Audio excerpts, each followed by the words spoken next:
આવો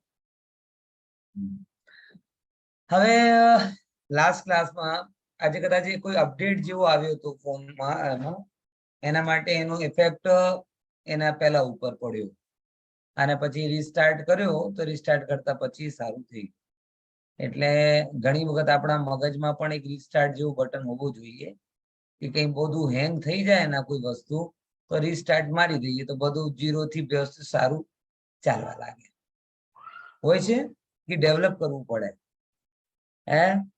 ડેવલપ કરવું પડે અને એની કમાન્ડ ભગવાને આપેલી છે દરેક પર્યાય સ્વતંત્ર છે દરેક પરિણામ સ્વતંત્ર છે આનું ઊંડો શ્રદ્ધાન આ પણ એક જાતનું રીસ્ટાર્ટ બટન જેવો છે બરાબર કે જેમ તમે આને પકડશો તો તમારો આપોઆપ બધું સારું થવા લાગશે ઠીક છે કેમ કે રીસ્ટાર્ટમાં શું હોય હાલની બધી કમાન્ડ બંધ કરીને નવા સરથી શરૂઆત તો જેટલી પણ હેંગિંગ કમાન્ડ હોય એ બધા હેંગિંગ કમાન્ડ ને કહું કે તું સ્લીપ થઈ જા ભાઈ હવે અને એમને નવા સરથી બધું વિચારવા દે ઓકે આ સાધનાનું સૌથી ઇમ્પોર્ટન્ટ ફેક્ટર છે કે develop restart button in yourself okay સમજ્યા ચલો સરસ આજે નીનાબેન આપણે ગળધર વાંચન કરશે અને વાંચન આપણે જ્યાંથી કરવાનું છે એ છે એક એક પર્યાયના દુઃખ અને એમાં એકેન્દ્રિયના દુઃખ આપણને ઘણા બધા વાંચી લીધા હતા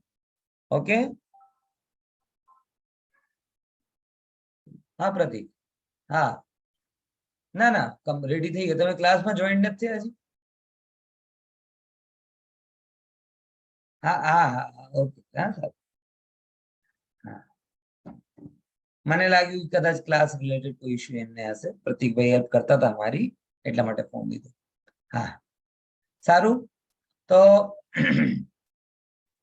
હવે શું કહેવાય ક્યાં હતા આપણે એકેન્દ્રિયના દુઃખો ઉપર આપણે ચર્ચા કરતા અને એકેન્દ્રિયના દુઃખોમાં એક વસ્તુ વાંચવામાં આવી હતી કે એકેન્દ્રિય જીવ હોય એ એકેન્દ્રિય જીવ મહાન દુઃખને વેદન કરે છે મહાન દુઃખને એ જીવ હોગી બેટા જય જન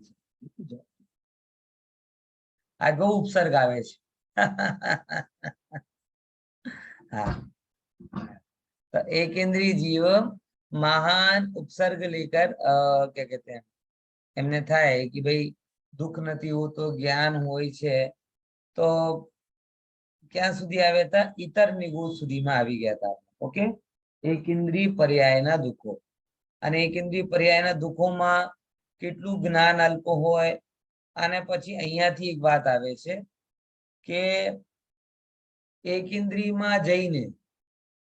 ઇન્દ્રિયમાં જઈને ત્યાં એનું એ પર્યાયમાં જેટલું જ્ઞાન છે ને એટલું જ્ઞાનને લઈને પણ એ જીવ ત્યાંના ત્યાં એ પર્યાયમાં એકત્વ કરે છે આ વસ્તુ ખબર પડી જો એક સિમ્પલ લોજિક થી તમને બતાવું અપનત્વ કરવા માટે બહુ જ્ઞાનની જરૂર હોતી નથી એનો બહુ સિમ્પલ દાખલો છે એક નાનો છોકરો 1 મહિનાનો છોકરો 1 દિવસનો છોકરો જેને હજી અત્યારે પોતાની નામની પણ ખબર નથી બરાબર નામની પણ ખબર નથી તો પણ એ પોતાની મામાં પોતાપણું કરી લે છે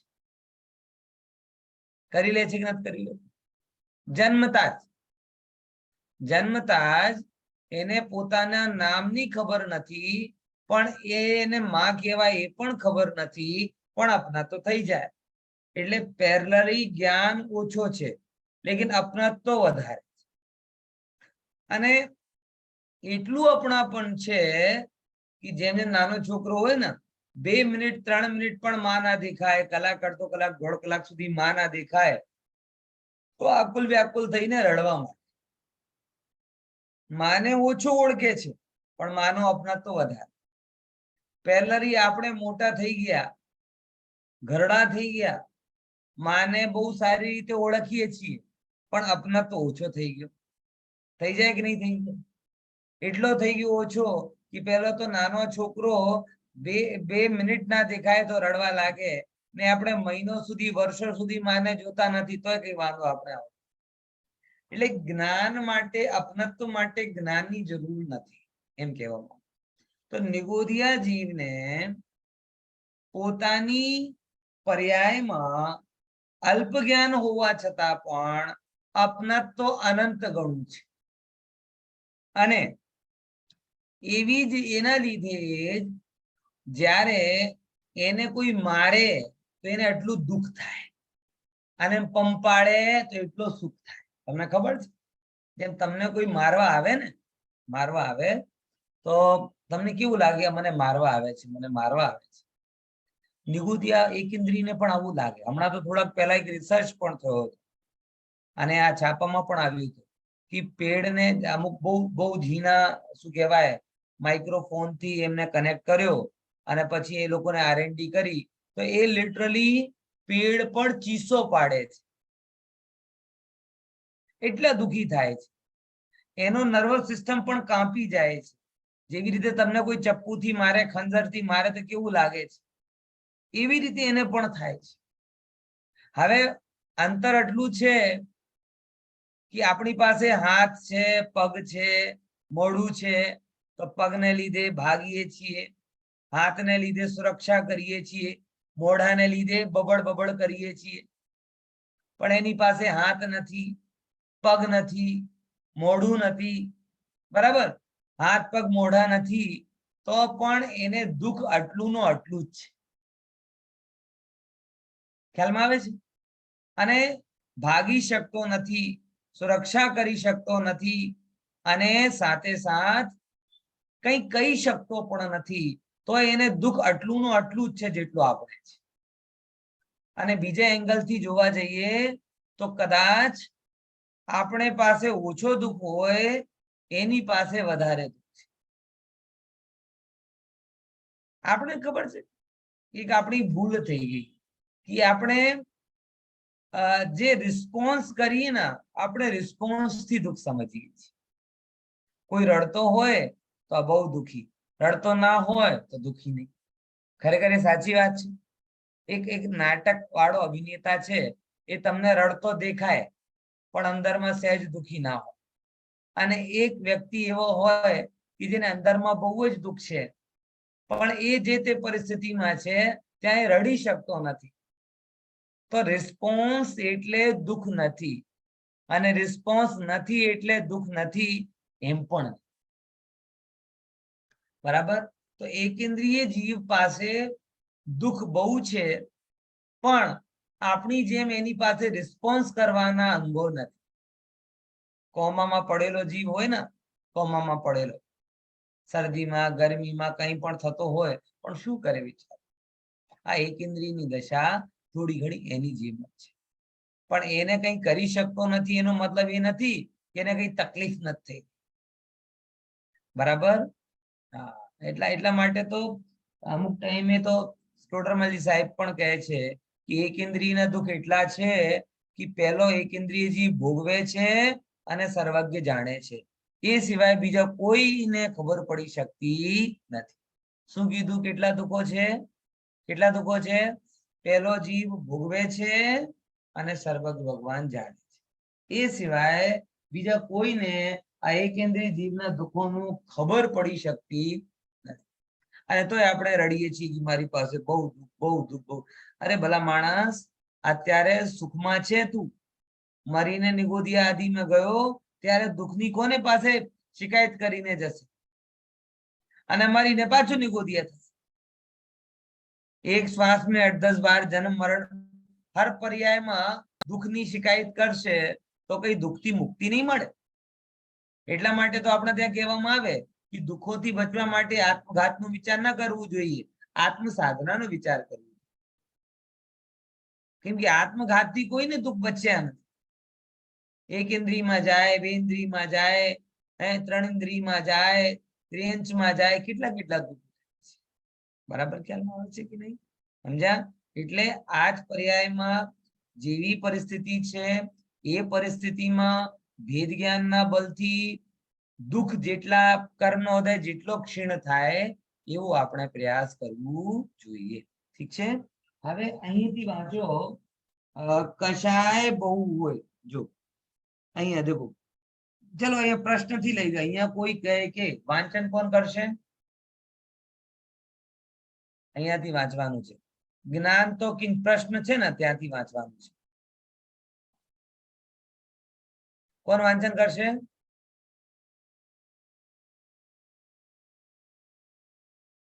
નામ હજી હેન્ડ રેસ નથી આવ્યો કોઈનો બોલો હેન્ડ અપ એમ કરતા હશે ચલો હા જ્યોતિબેન કરવાના બહુ સરસ કરો કરો કરો જ્ઞાન તો કિંચિત માત્ર જ રહ્યું છે તો તેઓ શું કસાઈ કરે ઉત્તરમાં એવો તો કોઈ ખાસ નિયમ નથી કે જેટલું જ્ઞાન હોય તેટલો જ કસાઈ થાય જ્ઞાન તો જેટલો ક્ષયોક્ષમ હોય તેટલું હોય જેમ કોઈ આંધળા અથવા બહેરા પુરુષને જ્ઞાન થોડું હોવા છતાં પણ ઘણો કસાઈ થતો જોવામાં આવે છે તેમ એ એકેન્દ્રિય જીવને જ્ઞાન થોડું હોવા છતાં પણ ઘણો કસાઈ થવો માન્યો છે વળી બાહ્ય કસાઈ પ્રગટ તો ત્યારે થાય જ્યારે કસાઈ અનુસાર તેઓ કંઈક ઉપાય કરે પણ તે શક્તિહીન છે તેથી ઉપાય કાંઈ કરી શકતા નથી તેથી તેમનો કસાઈ પ્રગટ થતો નથી જેમ કોઈ શક્તિહીન પુરુષને કોઈ કારણથી તીવ્ર કસાઈ થાય પણ તે કાંઈ કરી શકતો નથી તેથી તેનો કસાઈ બાહ્યમાં પ્રગટ થતો નથી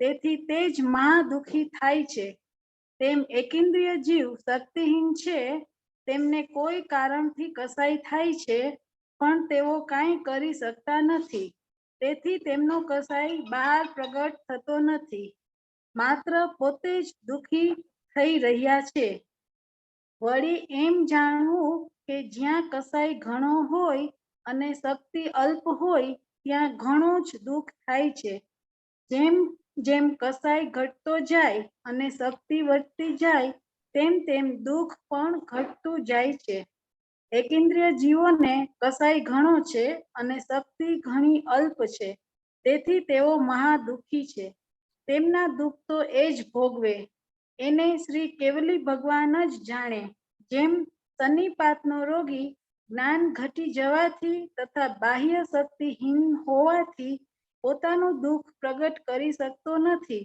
પરંતુ તે મહા દુઃખી છે તેમ એકેન્દ્રિય જીવો જ્ઞાન બહુ જ અલ્પ અને બાહ્ય શક્તિહીન હોવાથી પોતાનું દુઃખ પ્રગટ પણ કરી શકતા નથી પરંતુ મહા દુઃખી છે બરોબર બહુ સરસ હવે જો આમાં 3 પેરાગ્રાફમાં જ્ઞાન કશાય અને દુઃખ એ 3ની ઇક્વેશન નો વિચાર કર્યો છે બરાબર શું કીધું 3ની ઇક્વેશન કે જાણવાથી દુઃખ થાય બરાબર કે કશાયથી દુઃખ થાય કે શેને લીધે દુઃખ મોટા ભાગે આપણે લોકો એક બહુ મોટી ભૂલ કરીએ છીએ એ શું છે જ્ઞાન દુઃખનું કારણ સમજી લઈએ અને આપણે એમ માને કે જાણ્યું તો દુઃખી થયો આ લગભગ એવી જ ભૂલ છે કે કોઈની રિપોર્ટમાં બ્લોકેજ આવી ગયા બરાબર અને બ્લોકેજ આવી ગયા આ રિપોર્ટને લીધે હું દુઃખી થઈ ગયો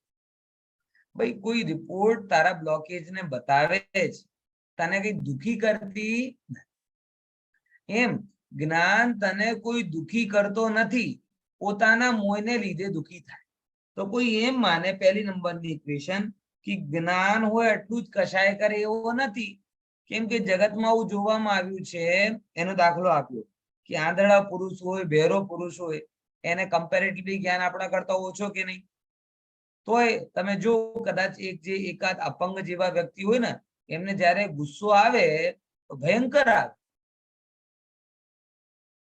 ગુસ્સો આવે એ લોકો તો જ્ઞાન ઓછો છે આંધળા વ્યક્તિનો ગુસ્સો આવે લંગડા વ્યક્તિનો ગુસ્સો આવે તો ભયંકર ગુસ્સો આવે એ લોકોને તોડફોડ કરી નાખે એવો ગુસ્સો આવે કેમ કે એવો નથી કે જ્ઞાન નથી તો ક્રોધ પણ ના હોય એક કન્ડિશન હવે જો બાય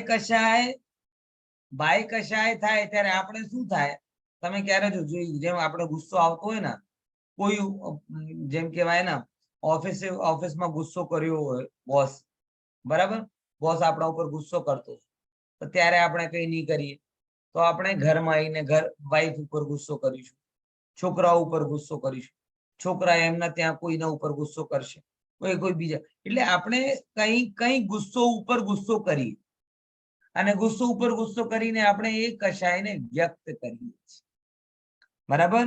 પણ એ લોકોની એવું કોઈ મતલબ નથી કે ભાઈ એ લોકો વ્યક્ત કર્યા એટલા માટે દુઃખી છે. દુઃખ તો પોતાની ભૂલને લીધે છે. દુઃખ તો શેને લીધે છે? પોતાની ભૂલને લીધે છે. અને વ્યક્ત કરવાથી દુઃખ નથી થતો, અને શક્તિહીન છે માટે વ્યક્ત કરી શકતા નથી. તમે ઘણા લોકો જો ગુસ્સામાં કોઈ ના મળે ને એકલા બબડતું મળે. તમે જો એના બોડી લેંગ્વેજ તમે જો, એ જેમ તેમ કરીને શું કરે, પોતાની કશાયોને કાઢે, માથો ફોડે, બીજાનો ફોડે, હાથ ફોડે, વસ્તુ તોડે, કઈ નહીં હોય તો કાગળને આમ વાળી કરીને ફેંકી દે, ડૂચો વાળીને, બરાબર. કીબોર્ડ ચલાવે તો આમ ધડ ધડ ધડ કરશે, કઈ ના હોય તો બળતણ અગર ધોવાનો આવે ને અને મગજ ખરાબ હોય ને એટલી જોશ થી પટાક્ષા આખા ગામને ખબર પડી જાય કે અમને ગુસ્સો આવે. એ જયારે આનંદમાં હોય ત્યારે બળતણ બહુ શાંતિથી સાફ થતા હોય, અને જે દિવસ ગુસ્સામાં બળતણ સાફ થતા હોય તમને બળતણ જ કહી દેશે કે ભાઈ તમે ગુસ્સો કઢાવી દઈ તો મને ફોડી નાખશે. હે સમજ્યા કે નહીં સમજ્યા? એટલે આ વસ્તુ છે. તો કહેવાનો મતલબ એ છે કે શક્તિહીન છે, શક્તિહીનતાને લીધે કઈ પ્રગટ કરી શકતા નથી. એનો મતલબ એ નથી કે એમને દુઃખ, બરાબર ખ્યાલમાં આવે છે. ત્રીજા નંબરની વાત, હવે ઇક્વેશન બતાવ્યું, કશાય બહુ જ હોય અને શક્તિ ઓછી હોય ત્યાં બહુ જ દુઃખ હોય છે, અને જેમ જેમ કશાય ઓછી હોય અને શક્તિ વધે ત્યાં ઓછો દુઃખ હોય. આ ઇક્વેશન ખ્યાલમાં આવી? ખબર પડી શું કહેવા માંગુ છું? અધિકતર લોકોમાં એવી વસ્તુ છે, શક્તિ સત્વ તો હોતો નથી, પુણ્ય એવો નથી, સામર્થ્ય એવી નથી કે કઈ વાત કહી શકીએ. એટલે એવો નથી ગુસ્સો નથી, એના અંદરમાં બહુ જ ગુસ્સો હોય પણ શક્તિ નથી, તો શું કરે? મહાદુખી થાય. તમારા કંપનીમાં એવા ઘણા લોકો હશે, તમારા સર્કલમાં એવા હશે કે જે આમ કહેવાય ને કે સત્વ વગરના છે, સારી રીતે બોલતું ના આવડતું હોય, પૈસા વાળા ના હોય, શરીર પણ એવો હોય, એટલે એક પણ એવો ગુણ નથી જેનાથી ઉપર પ્રાઉડ કરી છે, અને ઠેર ઠેર એનો મજાક ઉડતો હોય. તો એનો મતલબ નથી કે એનો ગુસ્સો નથી આવતો, ભયંકર ગુસ્સો આવે, પણ શું કરીએ? એ ઝેરનો ઘૂંટની જેમ પી જાય. બરાબર ખ્યાલમાં આવે છે? હા. અને એવા લોકો તમે જો મૂક પશુ ઉપર બહુ ભયંકર ક્રૂરતાપૂર્ણ વ્યવહાર કરે, લાકડી લઈ રહીને મારે. આવા વિક્ષિપ્ત જેવા થઈ જાય ને, બધી જગ્યાએ કોઈ પ્રત્યે ગુસ્સા ના કાઢી શકતા હોય તો એવા બિચારા, એક મારા સામે એક મંદિરમાં એક ભાઈ આવતો હતો, એની બધા મસ્કરી કરતા હતા, થોડું મંદ બુદ્ધિ વાળો પણ હતો. એ કૂતરા જોવે ને તો લિટરલી પથરા અને લાકડી લઈને મારે જ, કારણ બીજો કોઈને કઈ કરી શકતો નથી તો એ પોતાનો ગુસ્સો ક્યાં કાઢે? એ કૂતરાઓ ઉપર, ગાયો ઉપર. આવું છે સ્વરૂપ, સમજો. એટલે કશાય બહુ હોય અને શક્તિ ઓછી હોય તો દુઃખ થાય. હવે એ પ્રમાણમાં જાઓ તો સૌથી વધારે શક્તિ કોની પાસે? એકેન્દ્રિય પાસે. અને કશાય અનંતાનુબંધી, તો દુઃખ કોનો વધારે થશે? રિસ્પોન્સ કરવાની તાકાત પણ એની પાસે નથી, માત્ર કશાયને વેદના જ કરી છે. રિસ્પોન્સ કરે તો કરે કેવી રીતે? હાથ નથી, પગ નથી, મોઢો નથી, દોડીને કઈ જઈ શકતો નથી. મોઢો, આપણે તો પાસે કેટલા બધા નખરા છે, બબડીએ છીએ, લડીએ છીએ, ઝઘડીએ છીએ, કઈ નહીં હોય તો મોઢો બગાડીએ છીએ, કાં તો મોઢો બંધ કરી દઈએ છીએ, કોઈની સામે જોવાનો બંધ કરી દઈએ, કોઈની સામે જલાવી, કેટલા બધા ઉપાયોથી આપણે પોતાની ક્રોધ વ્યક્ત કરીએ છીએ. એની પાસે શું છે? એટલે મહાન દુઃખી છે. અને મહાન દુઃખી કેવી? અને હીનતાને લીધે આપણું પોતાનું દુઃખ પ્રગટ પણ નથી કરી શકતો, બરાબર. એ પ્રકારે એકેન્દ્રિયનું જ્ઞાન તો ઘણું થોડું છે, અને શક્તિહીનતાને લીધે પોતાનું દુઃખ પણ વ્યક્ત કરી શકતો નથી, તો મહાદુખી હોય છે. ઓકે, હવે અંતરાયને લીધે શું કરે છે?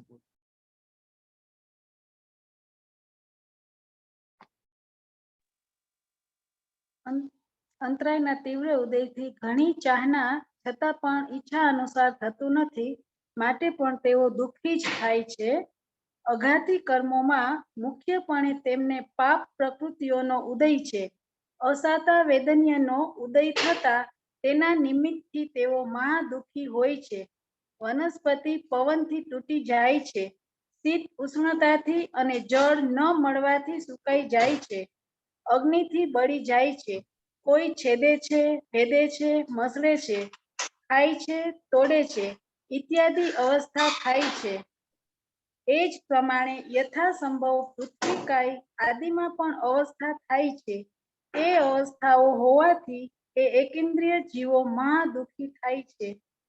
જેમ મનુષ્યના શરીરમાં પણ એવી અવસ્થાઓ થતા દુઃખી થાય છે, તે જ પ્રમાણે તેમને પણ દુઃખ થાય છે. એ અવસ્થાઓનું જાણુપણું એક સ્પર્શન ઇન્દ્રિય દ્વારા થાય છે. હવે સ્પર્શન ઇન્દ્રિય તો તેમને છે, જે વડે એ અવસ્થાઓને જાણી મોહવશથી તેઓ મહાવ્યાકુળ થાય છે, પરંતુ તેમનામાં ભાગી જવાની, લડવાની કે પોકાર કરવાની શક્તિ ન હોવાથી અજ્ઞાની લોક તેમના દુઃખોને જાણતા નથી. વળી કદાચિત કિંચિત સાતા વેદન્યનો ઉદય તેમને હોય છે, પણ તે બળવાન હોતો નથી. બરાબર. હવે જો આમાં આ ઘાતીમાં એક આવ્યો અંતરાય, તો અંતરાયના નિમિત્તથી ઈચ્છાનુસાર કંઈ થતું નથી. આ તો ખરેખર તમને છે, એ લોકો કેટલા પરાધીન છે, એટલા પરાધીન છે. વિચાર કરો કે તડકામાં ઉભા રહેતા હોય તો શું કરે? કોઈ છાંયડો છે? એને નીચે બધા છાંયડા લે, પણ એ કોને પાસે છાંયડો લે? વિચાર કરો, બધી બાજુ પરાધીન. અહીંયા કેટલા દુઃખો બતાવ્યા. એટલે ઈચ્છા ઘણી હોય એવું નહીં સમજતા કે ઈચ્છા નથી હોતી.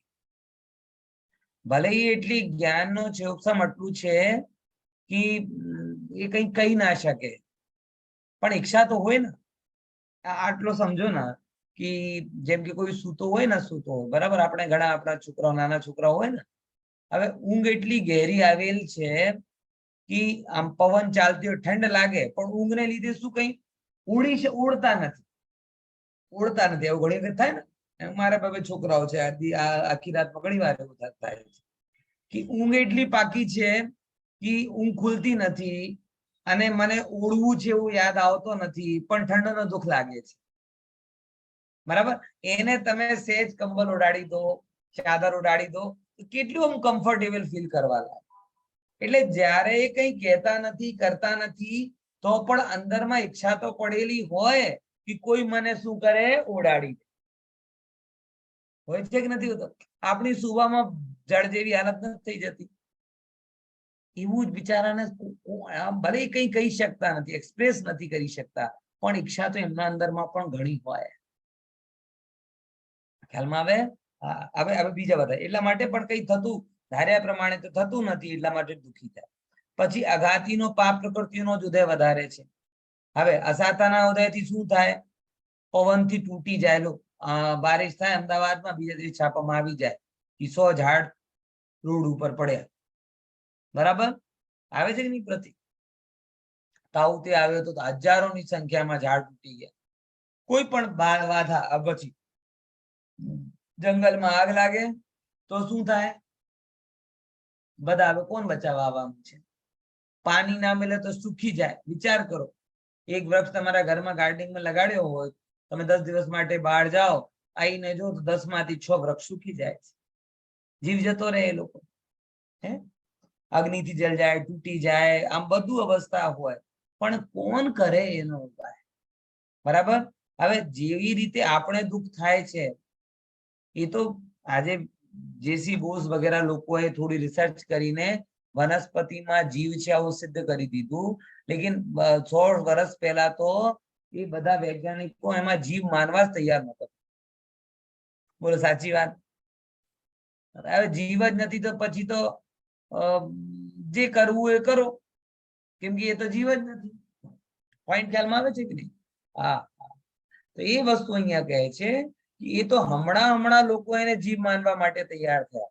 જ્યારે જીવ નહોતા માનતા ત્યારે પણ દુઃખ તો એમને થતો હતો ને, કે જીવ માનવા લાગ્યા ત્યારથી દુઃખ શરૂ થયો.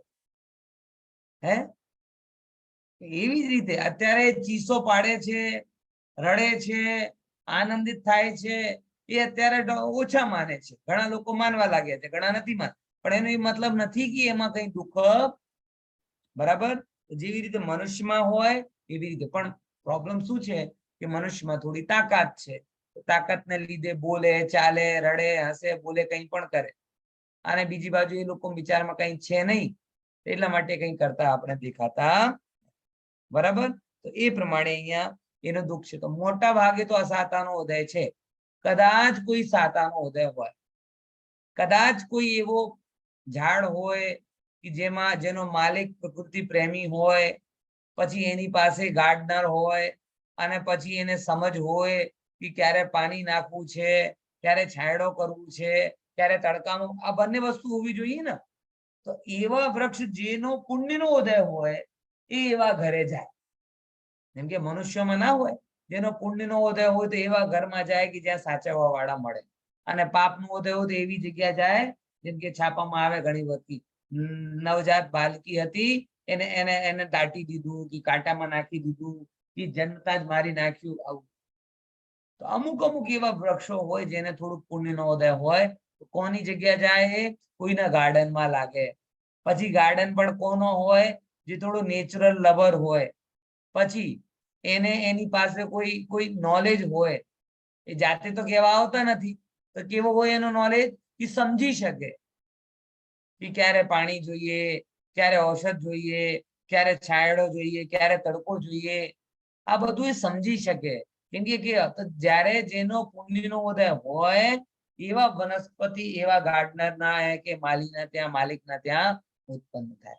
મોટા ભાગે તો બધી જગ્યા પાપનો જ ઉદય દેખાય. ઠીક છે, વાંચો. પ્રવીણાબેન, તમારો કોઈ પ્રશ્ન છે? ઇન્ટરેસ્ટ છે ઘણી વાર વાંચવાનું. વાંચવું હતું. હા હા, સરસ. ચાન્સ આપીશું, તમે ચિંતા ના કરો. જ્યોતિબેને થાકવા તો જરા. આયુ કર્મના ઉદયથી એ એકેન્દ્રિય જીવોમાં જે અપર્યાપ્ત જીવો છે તેમના પર્યાયની સ્થિતિ તો એક ઉચ્છ્વાસના 18મા ભાગ માત્ર જ છે, અને પર્યાપ્ત જીવોની સ્થિતિ એક અંતર્મુહૂર્ત આદિ કેટલાક વર્ષ સુધીની છે. તેમનો આયુષ્ય થોડું હોવાથી જન્મ મરણ થયા જ કરે છે, જેથી તેઓ દુઃખી છે. નામકર્મના ઉદયથી તિર્યંચ ગતિ આદિ પાપ પ્રકૃતિઓનો જ ઉદય વિશેષપણે તેમને હોય છે. કોઈક હીન પુણ્ય પ્રકૃતિનો ઉદય તેમને હોય, પણ તેનું બળવાનપણું નથી. તેથી એ વડે કરીને મોહવશપણે તેઓ દુઃખી થાય છે. ગોત્ર કર્મમાં માત્ર એક નીચ ગોત્રનો જ તેમને ઉદય છે, તેથી તેમની મહત્તા કાંઈ થતી નથી. તેથી પણ તેઓ દુઃખી જ છે. એ પ્રમાણે એકેન્દ્રિય જીવો મહા દુઃખી છે. આ સંસારમાં જેમ પાષાણને આધાર હોય તો ત્યાં ઘણો કાળ રહે છે, પણ નિરાધાર આકાશમાં તો કદાચિત કિંચિત માત્ર કાળ રહે છે. તેમ આ જીવ એકેન્દ્રિય પર્યાયમાં તો ઘણો કાળ રહે છે, પણ અન્ય પર્યાયમાં કદાચિત કિંચિત માત્ર કાળ રહે છે. માટે આ જીવ સંસાર અવસ્થામાં મહા દુઃખી છે. જો આટલો સમજીએ. હવે બીજા કર્મોની વાત કરી. આયુ કર્મમાં શું છે? આયુ કર્મના નિમિત્તથી ત્યાં બોલે આટલી અલ્પાયુ હોય કે શ્વાસના 18 ભાગમાં જન્મ માત્ર થાય તો મહા દુઃખી હોય. અમુક અગર જો મોટી વનસ્પતિ હોય, પ્રત્યેક વનસ્પતિ તો કેટલા વર્ષો સુધીની છે, અને ત્યાં જન્મ મરણ થયા જ કરે. જેવી રીતે આપણે જન્મ મરણથી દુઃખી છીએ, પણ આયુ કર્મના નિમિત્તથી જન્મ મરણથી દુઃખી. પછી નામ કર્મનો ઉદયમાં મોટા ભાગે કઈ પ્રકૃતિનો ઉદય છે? એમને પાપ પ્રકૃતિઓનો ઉદય છે. વિચાર તો કરો. સુભગ શરીર હોય કે કેવો શરીર હોય, જનરલ જે આપણે પ્રકૃતિનો વિચાર કરીએ તો શરીરમાં કેટલી બધી જાતની એમની વિસંગતિઓ હોય. મોટા ભાગે પાપ પ્રકૃતિનો ઉદય એને હોય છે, બરાબર. પછી હે ને ગોત્ર કર્મ ઉદયથી નીચ ગોત્ર જ છે, એટલા માટે ક્યારે મહંતતાને પામતા નથી. અમુક વૃક્ષો છે, તુલસી થયા, જેની કદાચ લોકો પૂજન કરે, પણ એનાથી કઈ એના દુઃખ ઓછા થતા નથી. જેમ કે તુલસીના ગોત્રમાં કોઈ જન્મે તો અમુક અમુક લોકો પૂજન પણ કરે એની, બરાબર. વડનો ઝાડ હોય ત્યાં અમુક લોકો પૂજન કરે, પણ એનો એ મતલબ નથી કે એ પૂજનથી એમનો દુઃખ ઓછો થઈ જાય. ઠીક છે ને? હવે ટોડરમલ સાહેબની તુલના દેખો કેવી સરસ છે કે જેવી રીતે કોઈ આમ તમે કોઈ પથ્થર ઉપર ઉભા હોય તો થોડાક ટાઈમ ઉભા રહો, આકાશમાં કેટલી વાર સુધી ઉભા રહી શકો છો. એવી જ રીતે ટોડરમલ સાહેબ એમ ફરમાવે છે કે મોટા ભાગે તો તમે નિગોધમાં એકેન્દ્રીયમાં જ રહો છો. જેમ આકાશમાં કોઈ વધારે સમય રહી શકતો નથી.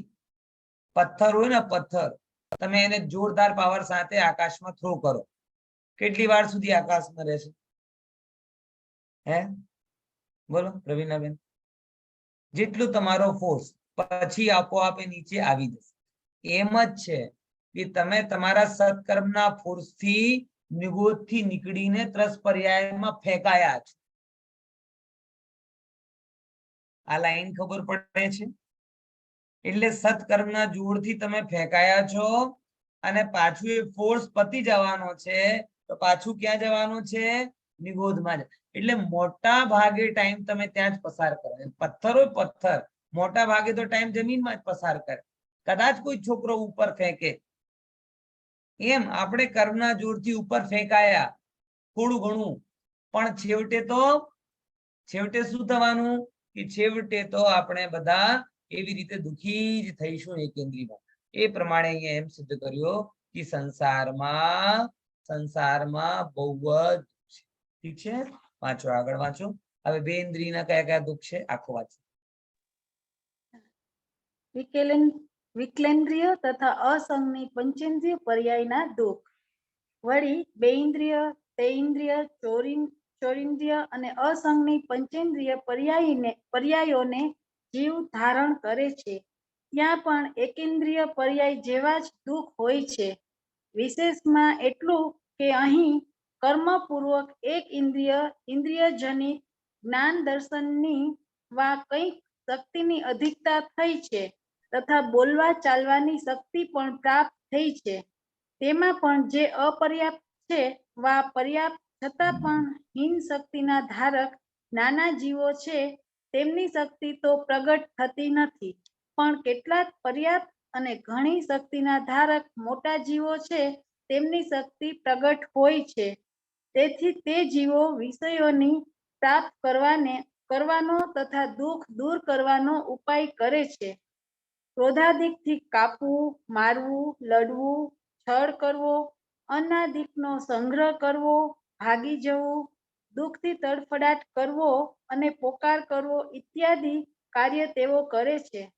માટે તેમના દુઃખ કંઈક પ્રગટ પણ થાય છે. લટ, કીડી વગેરે જીવોને શીત, ઉષ્ણ, છેદન, ભેદન વા ભૂખ, તરસ આદિ વડે પરમ દુઃખી જોઈએ છીએ. એ સિવાય બીજા દુઃખો પણ જે પ્રત્યક્ષ દેખાય છે તેનો વિચાર વાચકે કરી લેવો. અહીં વધારે શું લખીએ એ પ્રમાણે બે ઇન્દ્રિયાદી જીવો પણ મા દુઃખી જાણવા. હવે જો કેવી સરસ અહીંયા વાત કરી છે.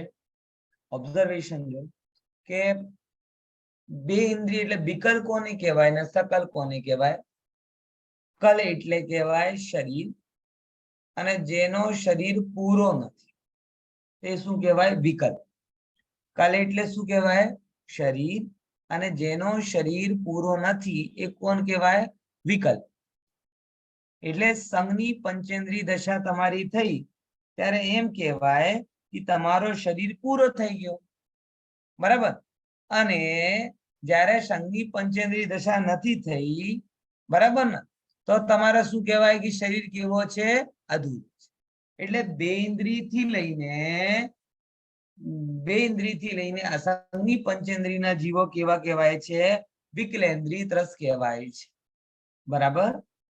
હવે એ બધામાં દુઃખ તો ઘણા છે કે નહીં? એકચ્યુઅલમાં આપણે એક ઇન્દ્રિયના દુઃખ તો આપણે દેખાતા જ નથી, સાચી વાત છે એ વસ્તુ. પણ બે ઇન્દ્રિયથી આપણે ખબર પડવા લાગે. કીડીઓ છે, બરાબર. તમે એક કણ નાખો ઢગલાની સંખ્યામાં કીડીઓ આવી જાય. અત્યારે જેમ અમારા ઇન્ડિયામાં ડબલ સીઝન ચાલે છે, બરાબર ને? એટલે શરદી પણ હોય, ગરમી પણ હોય, બારિશ પણ થઈ રહી હોય. તમે જો કેટલા જીવો આમ ઉભા પેદા થઈ જાય, કલ્પના છે? કેટલા જીવો, હજારોની સંખ્યામાં. અમે જયારે ગામડામાં હતા ત્યારે કાલા રંગના કીડા થતા હતા, બહુ બદબુ વાળા, મરી જાય બહુ બદબુ કરે, બરાબર? એ અમુક આ વરસાદના સિઝનમાં થતા હતા, હજારોની સંખ્યામાં થાય. અને સવારે આપણે ઝાડુ કરીએ ને તો આમ ટોપરા ભરી ભરીને કાઢવું. હે બોલો, આમ અમુક કેટલી જીવો, કેટલા દુઃખો છે. એ બધા જીવોમાં દુઃખી છે. અંતર એટલો છે, એક ઇન્દ્રિયને દુઃખી તો છે, પણ એક ઇન્દ્રિયને બોલવા ચાલવાની તાકાત વ્યક્ત નથી. અને એ લોકોની શું થઈ ગઈ છે? બોલવા ચાલવાની થોડી તાકાત વ્યક્ત થઈ ગઈ છે. એટલા માટે એનો દુઃખ આપણે ખબર પડે, બરાબર? આ શાકને સંભાળીએ ત્યારે એક ઇન્દ્રિયને દુઃખ થતો હોય, બરાબર? પણ આવી રીતે કોઈ પશુને તમે કરવા જાઓ તો કેવો લાગે? આમ ત્યારે ભૂંડનો જોયો છે? ભૂંડને જયારે બાલ કાપનારા લોકો, અત્યારે શહેરોમાં તો ઓછા દેખાય, પણ અમારા ગામડામાં તો બહુ આવતા. ભૂંડ પકડે અને લિટરલી એ બધા લોકો હોય ને બ્રશ વાપરવા માટે એના બાલ અને કાઢે, બાલ કાપે.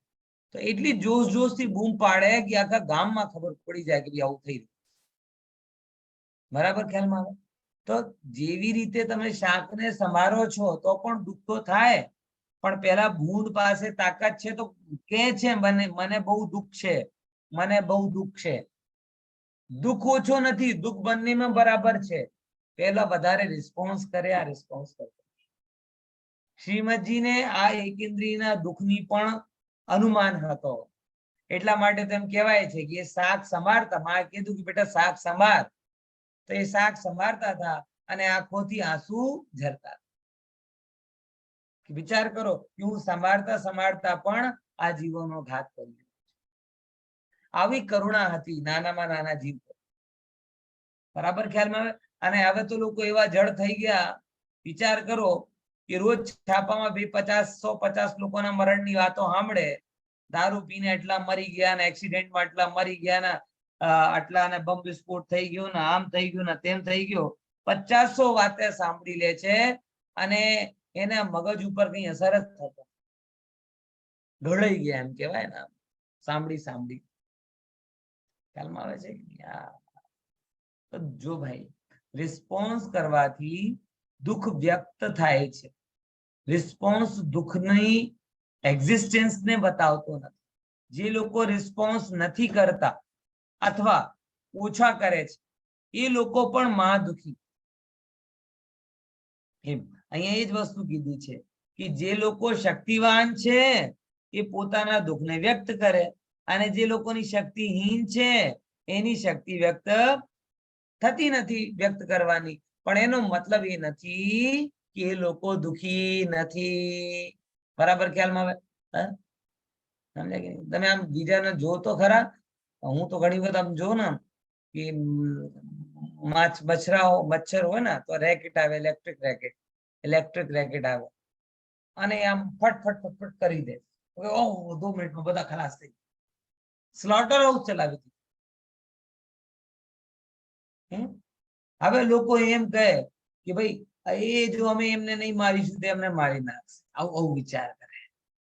ભાઈ તમે સમજો, આવું કોઈ એવી રીતે ના હોય. તમે હવે હું શું કહીએ, કેમ કે વિજ્ઞાન જે રીતે આગળ વધ્યો છે ને એ પ્રમાણે એ જ ઉપાય ખ્યાલમાં આવે કે એ ઇઝ નોટ બી, એટલે આને મારીને હું જીવિત રહીશ. આ વસ્તુ જ ખોટી છે. તું તારી જીવત શક્તિથી જીવિત છે ભાઈ. અને એક મચ્છરના કરડવા માત્રથી જો મરતો હોય તો આફ્રિકાના કે ભીલ આદિવાસી જેટલા લોકો છે એ જંગલમાં રહે, રોજના 50 મચ્છરાઓ એને કરડે તો કઈ એને થતો નથી. અને તમારા ઘરમાં એક ઘૂસી જાય તો તમે ઓહો મરી ગયા. તમને મચ્છર દેખાતો જ નથી. ડેન્ગુ, ચિકનગુનિયા બધું દેખાય. શરીરમાં બધી વસ્તુને એડજસ્ટ કરવાની તાકાત છે, પણ આપણે એને સ્વીકારવાની તાકાત. ખબર પડી કે નહીં પડી? ઠીક છે. પણ એ ત્યાંથી ભાઈ એ બધા દુઃખ માટે તડફે છે, બધા જાત જાતના ઉપાય કરે છે, પણ એ લોકો પણ મહાન દુઃખી હોય છે, બરાબર. એટલે એનો વિચાર કરવો જોઈએ. બીજું શું લખીએ? દ્વિન્દ્રિય આદિના દુઃખ તો આપણાથી કઈ છુપાયા છીએ નહીં, બધી જગ્યાએ આપણે દેખાય છે. ઠીક છે, આગળ. સંઘની પંચેન્દ્રિયના દુઃખ એટલે હવે ચાર ગતિમાં જે પંચેન્દ્રિય જીવો છે ને એ બધાના દુઃખ કહે છે. 6 ડાલની પહેલી ડાલનો રિવિઝન છે એટલે બહુ ચિંતા નથી. આમ જોવા જઈએ ને તો સિલેબસ પ્રમાણે ઈઝી સબ્જેક્ટ છે, પણ સ્વીકાર માટે બહુ અઘરું છે. સિલેબસ માટે તો બધું લગભગ ખબર જ છે, તો તમે એકવાર રીડ કરો ને તોય તમને બધું આવડે એમ કરીને છટકી શકો છો. પણ ખરેખર જોવા જઈએ તો આ બધી વસ્તુ રોજે રોજ વિચાર કરવાની છે, અને આવી રીતે વિચાર કરવાનું છે કે જો આપણે સુધર્યા નહીં તો આવી જે દુઃખનું બધું વાંચીને આવ્યા છે ને, દુઃખ પુરાણ, એ બધું પુરાણ આપણે ભોગવવું જ પડશે. ઠીક છે, વાંચો. નરક અવસ્થાના દુઃખોનું વર્ણન. સંગી પંચેન્દ્રિયોમાં નરકના જીવો છે તે તો સર્વ પ્રકારે મહા દુઃખી છે. તેમનામાં જ્ઞાનાદિકની શક્તિ કંઈક છે, પણ વિષયોની ઈચ્છા ઘણી હોવાથી તથા ઈષ્ટ વિષયોની સામગ્રી કિંચિત પણ ન મળવાથી એ શક્તિ હોવા છતાં પણ તેઓ મહા દુઃખી છે. ક્રોધાદિક કસાયોનું અતિ તીવ્રપણું હોવાથી તેમને કૃષ્ણાદિક અશુભ લેસ્યાઓ જ હોય છે. ક્રોધ માન વડે એકબીજાને દુઃખ આપવાની જ નિરંતર પ્રવૃત્તિ હોય છે. જો તેઓ એકબીજાની સાથે મિત્રતા કરે તો એ દુઃખ મટી જાય. વળી એમ અન્યને દુઃખ આપવાથી તેમનું કાંઈ પણ કાર્ય સિદ્ધ થતું નથી, છતાં ક્રોધ માનના અતિ તીવ્રપણા વડે કરીને તેઓનામાં એકબીજાને દુઃખી કરવાની જ બુદ્ધિ રહે છે. વિક્રિયા વડે અન્યને દુઃખદાયક શરીરના અંગ વા શસ્ત્રાદિક બનાવી એ વડે પોતે બીજાને દુઃખી કરે વા પોતાને અન્ય કોઈ દુઃખી કરે છે. કોઈ પણ વેળા તેમનો કસાય શાંત થતો નથી. વળી તેમનામાં માયા લોભની પણ અતિ તીવ્રતા છે, પરંતુ કોઈ ઈષ્ટ સામગ્રી ત્યાં દેખાતી નથી, તેથી તેઓ એ કસાયોનું કાર્ય પ્રગટ કરી શકતા નથી, પણ એ વડે અંતરંગમાં તેઓ મહા દુઃખી જ છે. વળી કદાચિત કિંચિત કોઈ પ્રયોજન પામી તેનું પણ કાર્ય બને છે. તેઓમાં હાસ્ય અને રતિ કસાય છે, પણ બાહ્ય નિમિત્ત ન હોવાથી તે પ્રગટ થતા નથી. કદાચિત કિંચિત કોઈ કારણવશાત પ્રગટ થાય છે. અરતિ, શોક, ભય અને જુગુપ્સાના બાહ્ય કારણો ત્યાં સદા હોય છે, તેથી એ કસાયો તીવ્રપણે પ્રગટ હોય છે. 3 પ્રકારના વેદમાં માત્ર એક નપુંસક વેદ તેમનામાં હોય છે. હવે ઈચ્છા ઘણી હોય છે, પણ ત્યાં સ્ત્રી પુરુષની રમવાનું નિમિત્ત ન હોવાથી તેઓ મહા દુઃખી છે. એ પ્રમાણે કસાયો વડે તેઓ મહા દુઃખી છે. વેદન્યમાં એક અસાતાનો જ તેમને ઉદય હોવાથી ત્યાં અનેક વેદનાના નિમિત્ત મળ્યા જ કરે છે. શરીરમાં કોઢ, કાસ અને ખાંસી આદિ અનેક રોગ યુગપત હોય છે. ભૂખ તરસ તો તેમને એવી તીવ્ર હોય છે કે સર્વનું ભક્ષણ પાન કરવા તેઓ ઈચ્છે છે. ત્યાંની માટીનું ભોજન તેમને મળે છે, પણ એ માટી એવી હોય છે જે અહીં આવે તો તેની દુર્ગંધથી કેટલાય ગાઉ સુધીના મનુષ્યો મરી જાય. શીત ઉષ્ણતા ત્યાં એવા હોય છે કે લાખ યોજનો લોખંડનો ગોળો હોય તે પણ તેનાથી ભસ્મ થઈ જાય. તેમાં કેટલાક નરકોમાં અતિ શીતળતા છે અને કેટલાક નરકોમાં અતિ ઉષ્ણતા છે. ત્યાંની પૃથ્વી શસ્ત્રથી પણ મહા તીક્ષ્ણ કંટકના સમૂહથી ભરેલી છે. એ પૃથ્વીના વનના ઝાડ શસ્ત્રની ધાર જેવા પાંદડાથી ભરેલા છે. તેનો સ્પર્શ થતા શરીરમાં ખંડ ખંડ થઈ જાય એવા જલ સહિત તો જ્યાં નદીઓ છે, તથા તેથી શરીર દગ્ધ થઈ જાય એવો પ્રચંડ જ્યાં પવન છે. એ નારકીઓ એકબીજાને અનેક પ્રકારે દુઃખી કરે. ઘાણીમાં પીલે, શરીરના ખંડ ખંડ કરે, હાંડીમાં રાંધે, કોરડા મારે તથા લાલચોળ ગરમ લોખંડ આદિથી સ્પર્શ કરાવે ઇત્યાદિ વેદના પરસ્પર ઉપજાવે છે. ત્રીજી નરક સુધી તો અસુર કુમાર દેવ જઈને પોતે પીડા આપે વા તેમને પરસ્પર લડાવે. એવી તીવ્ર વેદના હોવા છતાં પણ તેમનું શરીર છૂટતું નથી. પારાની માફક ખંડ ખંડ થઈ જવા છતાં પણ પાછું મળી જાય છે. ત્યાં તીવ્ર પીડા છે. વળી સાતા વેદનાનું કોઈ નિમિત્ત ત્યાં નથી, છતાં કોઈ અંશે કદાચિત કોઈને પોતાની માન્યતાથી કોઈ કારણ અપેક્ષાએ સાતાનો ઉદય છે, પણ તે બળવાન નથી. ત્યાંનું આયુષ્ય ઘણું દીર્ઘ છે, જઘન્ય 10,000 વર્ષ તથા ઉત્કૃષ્ટ 33 સાગરનો હોય છે. એટલો બધો કાળ ઉપર કહેલા દુઃખો તેમને સહન કરવા પડે છે. નામ કર્મોમાં બધી પાપ પ્રકૃતિઓનો જ તેમને ઉદય વર્તે છે. એક પણ પુણ્ય પ્રકૃતિનો ઉદય નથી, જેથી તેઓ મહાદુઃખી છે. અને ગોત્ર કર્મમાં માત્ર નીચ ગોત્રનો જ તેમને ઉદય છે, તેથી તેમની કાંઈ પણ મહત્તા થતી નથી, માટે તેઓ દુઃખી જ છે. એ પ્રમાણે નરક ગતિમાં મહાદુઃખ છે. બહુ સારું, બહુ લાંબી ઇનિંગ તમને રમી. હવે હે બરાબર ને, થાક્યા નથી ને, એટલા માટે હવે આપણે પ્રવીણાબેનને ચાન્સ આપીશું. સારું, એક સિમ્પલ લાઈનમાં કહીએ નરકના દુઃખ તો શું છે?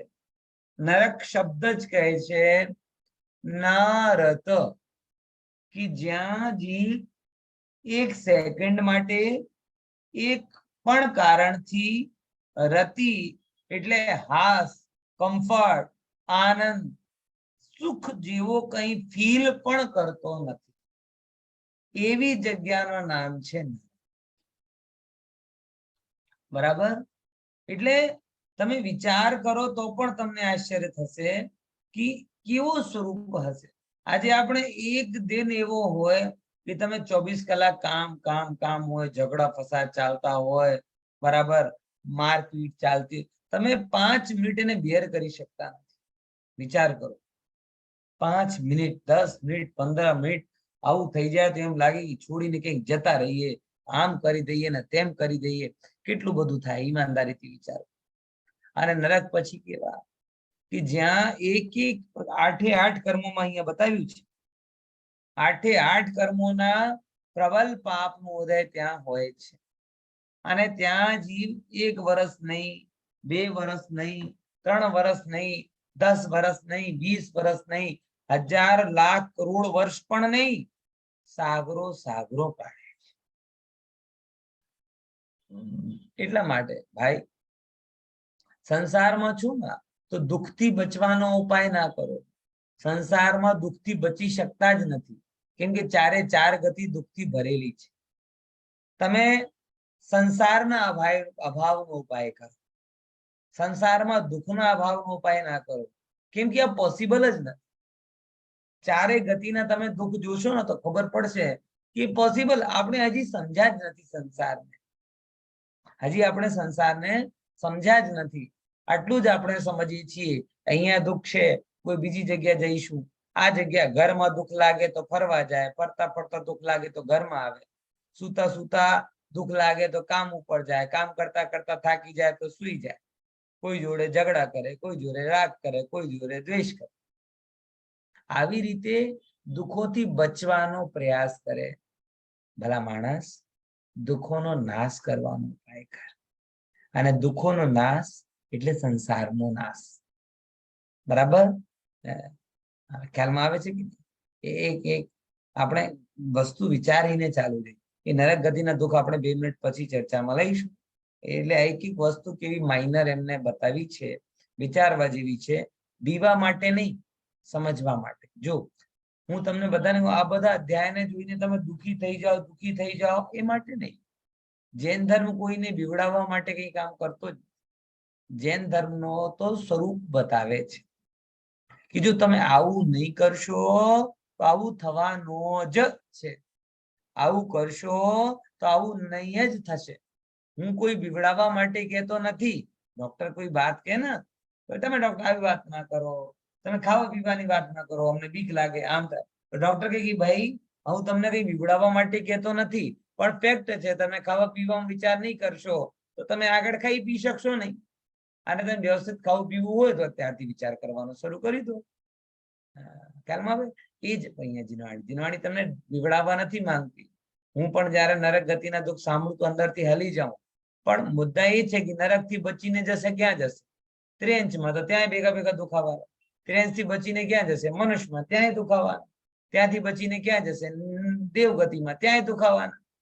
એટલે બચીને કોઈ દુઃખથી બચી શકતો નથી. બરાબર? આ દુઃખ તો કોરોના શું, કોરોના કરતા ભયંકર છે. કોરોના તો કોઈને ક્યારે ક્યારે પકડે છે. બરાબર? કોરોના તો કોઈને ક્યારે ક્યારે પકડે, પણ સંસારમાં જે છે એને દુઃખના રોગને તો હંમેશા અને બધી જગ્યાએ જ પકડેલો છે.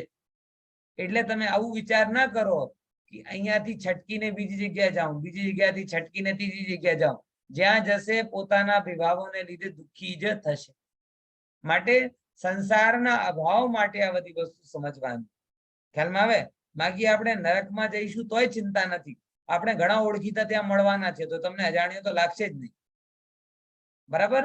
એટલે આવી ચિંતા નહીં કરતા કે નરકમાં જઈશું તો શું થશે, ટાઈમ પાસ કેવી રીતે કરીશું. ત્યાં ઘણા બધા ઉપક્રમ છે, ત્યાંનો જુદો શેડ્યુલ છે, લડવા મારવાનું વસ્તુઓ એ બધું છે. એટલે તમે આવી ચિંતા નહીં કરતા કે નરકમાં શું થશે. આત્માને જાણ્યા વગર જો તમે જીવશો તો નરકમાં જવું જ પડશે. અને જઈને ત્યાં સમય પસાર કરી જ લેશો. હળીને મળીને, દુઃખી થઈને, રડીને, કંઈ પણ કરીને એ તો બધું તમારું નીકળવાનું જ છે. તો તમે મહેરબાની કરીને નરકથી બચવાનો ઉપાય નહીં કરતા. બચવું હોય તો મોહ મિથ્યાત્વ રાગદ્વેષથી બચવાનો ઉપાય કરજો. ઠીક છે? વિશેષ ચર્ચા આપણે 2 મિનિટ પછી કરીશું.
શું છે આજે?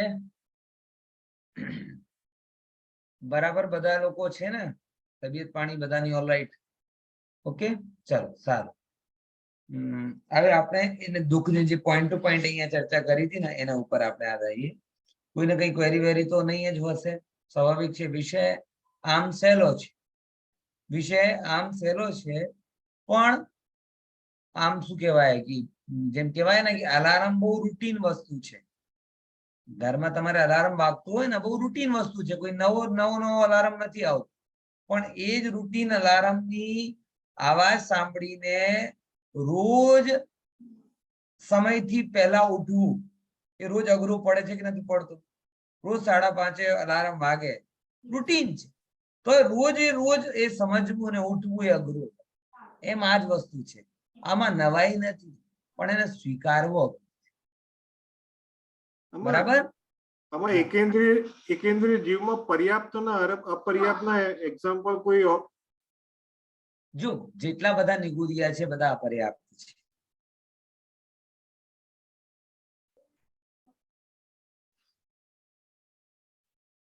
તમારો અવાજ નથી આવતો. તમારો અવાજ નથી આવતો.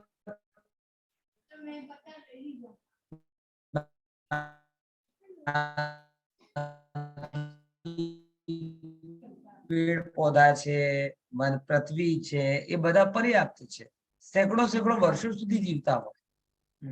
આવ્યો હવે આવ્યો અવાજ? હવે વચ્ચે આવ્યો. વચ્ચે હા વચ્ચે વચ્ચે કપાઈને આવે છે એમ થયો. હા હમ. હા સાંભળો. તો પર્યાપ્ત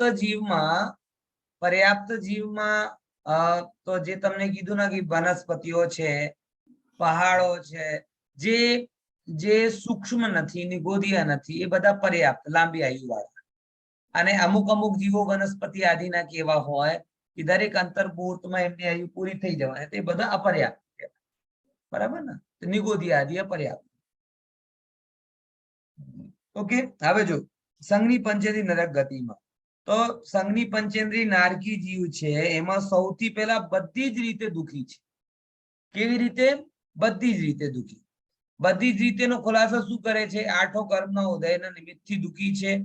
પછી એને કોઈ પણ સામગ્રી નહીં મળે. શું શું વાત કહે છે અહીંયા જો, કે સૌથી પહેલા તો જ્ઞાનની શક્તિ છે પણ વિષયોની ઈચ્છા ઘણી છે. આ બહુ વિચારવાળી વસ્તુ છે. લોકોને એમ લાગે કે વિષય નહીં મળવાથી દુખી છે. જો ભાઈ, વિષય નહીં મળવાથી કોઈ દુખી છે એમ નથી. વિષય ના મળે પણ સાથે સાથે વિષયોની ઈચ્છા પણ ના હોય તોય જીવ દુખી ના હોય. સમજ્યા કે નહીં સમજ્યા? એ વસ્તુ ખ્યાલમાં આવી કે નહીં આવી? બધાને એમ લાગે કે વિષય નહીં મળવાને લીધે જીવો દુખી છે. સાચી વાત? નહીં. આપણે વિષયોને નહીં મળવાને લીધે દુખી નથી, વિષયોની ઈચ્છા પૂરી થતી નથી માટે દુખી છે. ખ્યાલમાં આવે? ગામડા 200-100 વર્ષ પહેલા કોઈને BMW નો દુઃખ નહોતો. 100 વર્ષ પહેલા કોઈએ શું કહેવાય વિદેશ નહીં ગયા એનો દુઃખ નહોતો. એનું કારણ કે એ જાતિની ઈચ્છા જ નહોતી થતી. હવે ઈચ્છા થઈ છે અને પછી જોઈએ છીએ કે પેલા ભાઈ ત્યાં ફરીને આવ્યા, પેલા ત્યાં તો હવે દુઃખ વધી ગયો. બોલો બોલો બેન વૈશાલી, શું કહેતા હતા? અવાજ નથી આવતો. એમને અવધિ જ્ઞાન પણ હોય ને નરક ગતિમાં તો? હા હોય ને, પણ ઊંધો ચાલે. તો અચ્છા, ઊંધો ચાલે. એટલે પછી પણ એમને પોતાના હું ઘણી વખત તમને કહું છું કે નરક ગતિમાં જો હું તમને કદાચ મળ્યો ને તો તમે બધા મારી ક્લાસ લઈ લેશો. બોલે તમે મને બહુ હેરાન કરતા હતા, ત્યાં 2-2 કલાક સુધી બેસાડતા હતા, હવે જો હવે મારો વારો આવ્યો. તો બધા એક એક કરીને આમ ખેર લઈ શું કે ખબર કાઢી લેશે. આવું ઊંધો ચાલે. તો પૂર્વ જન્મનું બધું, એટલે પૂર્વ એટલે આગળના જન્મોનું પણ ખબર હોય ને પાછળના જન્મ પણ ખબર હોય? નહીં, એ બધાની એક સરખો ના હોય, અલગ અલગ મર્યાદા હોય. પણ એમને આ સમજો અવધિ જ્ઞાન તો લગાડવાથી લાગે. કેપેસિટી હો, જેમ કે દાખલા તરીકે આ મોબાઈલ છે, તમે એમાં ભગવાનના મંદિરના પણ દર્શન કરી શકો અને કોઈ ખરાબ પિક્ચર પણ જોઈ શકો. પણ મુદ્દા એ છે કે તમે સર્ચમાં શું માગો છો. તો એ અવધિ જ્ઞાની નારકી જીવો આવા કષાયોમાં એટલા ડૂબેલા હોય કે પૂર્વ જન્મના પાછળના જન્મ વિચારવાનો એમને ટાઈમ જ નહીં. હવે તો ઝઘડા કરવા દો ને, પેલા તો મરવા. એ કે છે ને ઈચ્છા ઘણી અશુભ લેશ્યા. અશુભ લેશ્યાને લીધે શું ભાવ આવે? ક્રોધ અને માનના. એ તો આગળ પાછળનો વિચાર ક્યારે કરે? જ્યારે ક્રોધ શાંત થાય. વિચાર કરો, આગળ પાછળનો વિચાર ક્યારે થાય? માણસ તમે તમતા હોય ક્રોધમાં, તો તમે ક્યાંથી આવ્યો ને ક્યાં જઈશું આવું વિચાર કરશો? એ તો પછીની વાત. અને કોઈ કરાવે, તમે અત્યારે શાંત રહો, અત્યારે પેલા આ વાત પતાવો દો, કેવો પરિણામ? અને તમે તો અમારે ગમે તેટલા ક્રોધ કરી લો, નરકના નખ વગારા બરાબરનો ક્રોધ નથી કરી શકતો. અહીંયા જે મહાન જ્વાલા પ્રસાદ હોય ને, એ નરકના નખ બરાબર ક્રોધ નથી કરી શકતા. નરકના ક્રોધના તણખલો એ નથી અહીંયાનો જ્વાલા પ્રસાદ. હવે એટલી ભયંકર કષાયમાં પીડાતો માણસ શું આગળ પાછળનો વિચાર કરશે? એ તો જે આવે તો આવી જ જવા વાળી વાત. ક્રોધના માનમાં બરાબર. મિત્રતા કરે તો દુઃખ મીટી જાય લખે છે, પણ મિત્રતા કરવાનું મન થવું જોઈએ, થાય જ નહીં.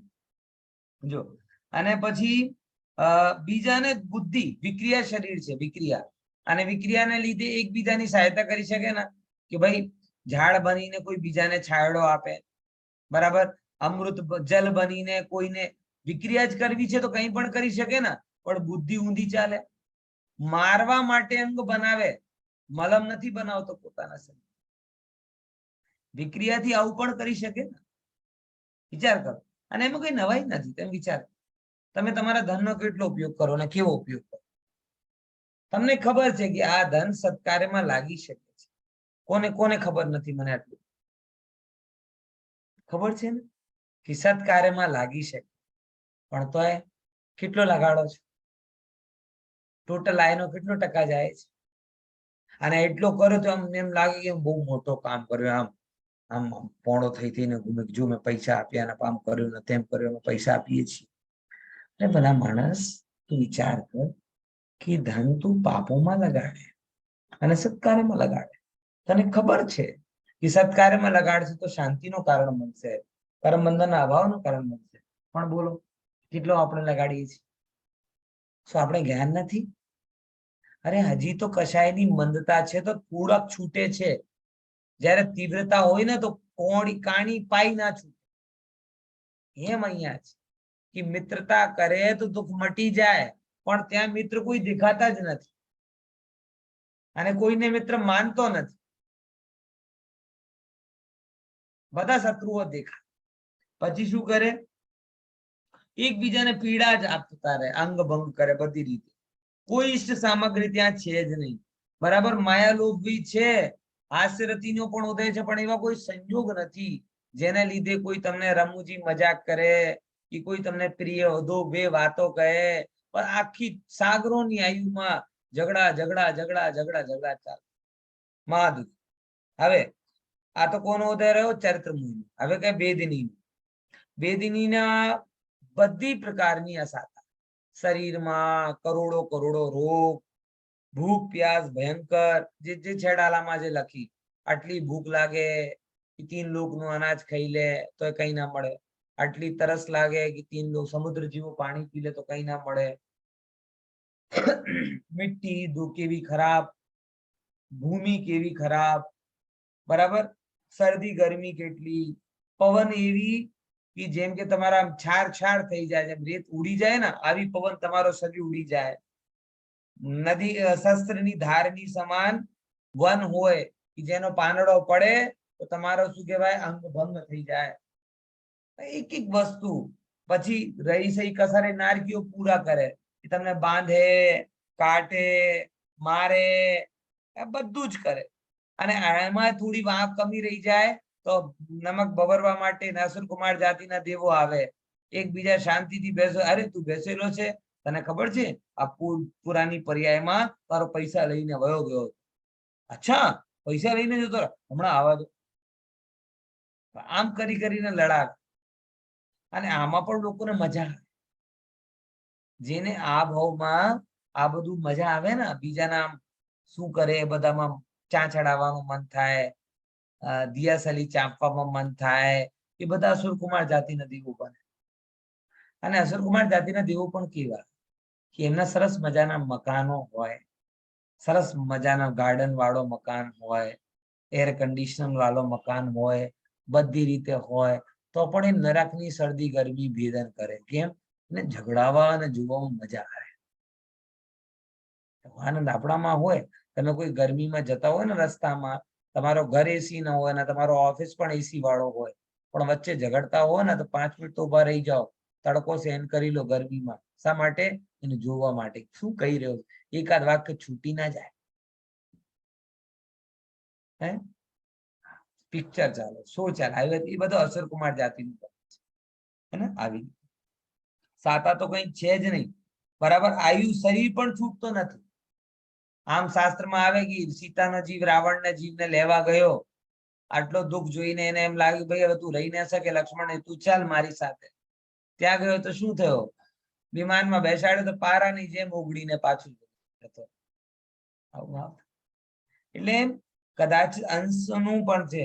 આયુ બહુ છે, મિનિમમ 10,000 થી લઈને તેથી સાગર સુધી એવામાં પણ ભયંકર દુઃખ સહન કરવું પડે છે. નામમાં પણ પાપ પ્રકૃતિનો ઉદય છે. બરાબર, એક બી પુણ્ય પ્રકૃતિઓ નથી, બધી જ રીતે દુઃખી છે. આ પ્રમાણે નરક ગતિમાં મહાન દુઃખ છે. અને એવા નરક ગતિમાં આપણે 3 પર્યાયનો 1/3 ટાઈમ ઓલમોસ્ટ કાઢીએ જ છીએ. શું કીધું?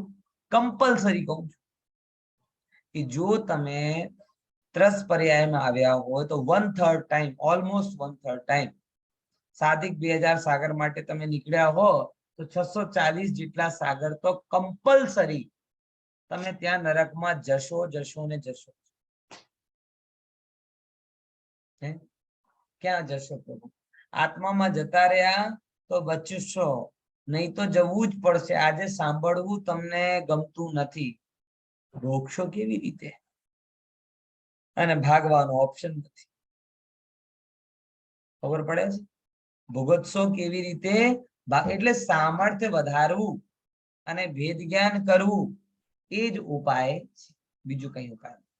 ચલો પડો પ્રવીણાબેન, ત્રેંચ ગતિના દુઃખો વાંચો.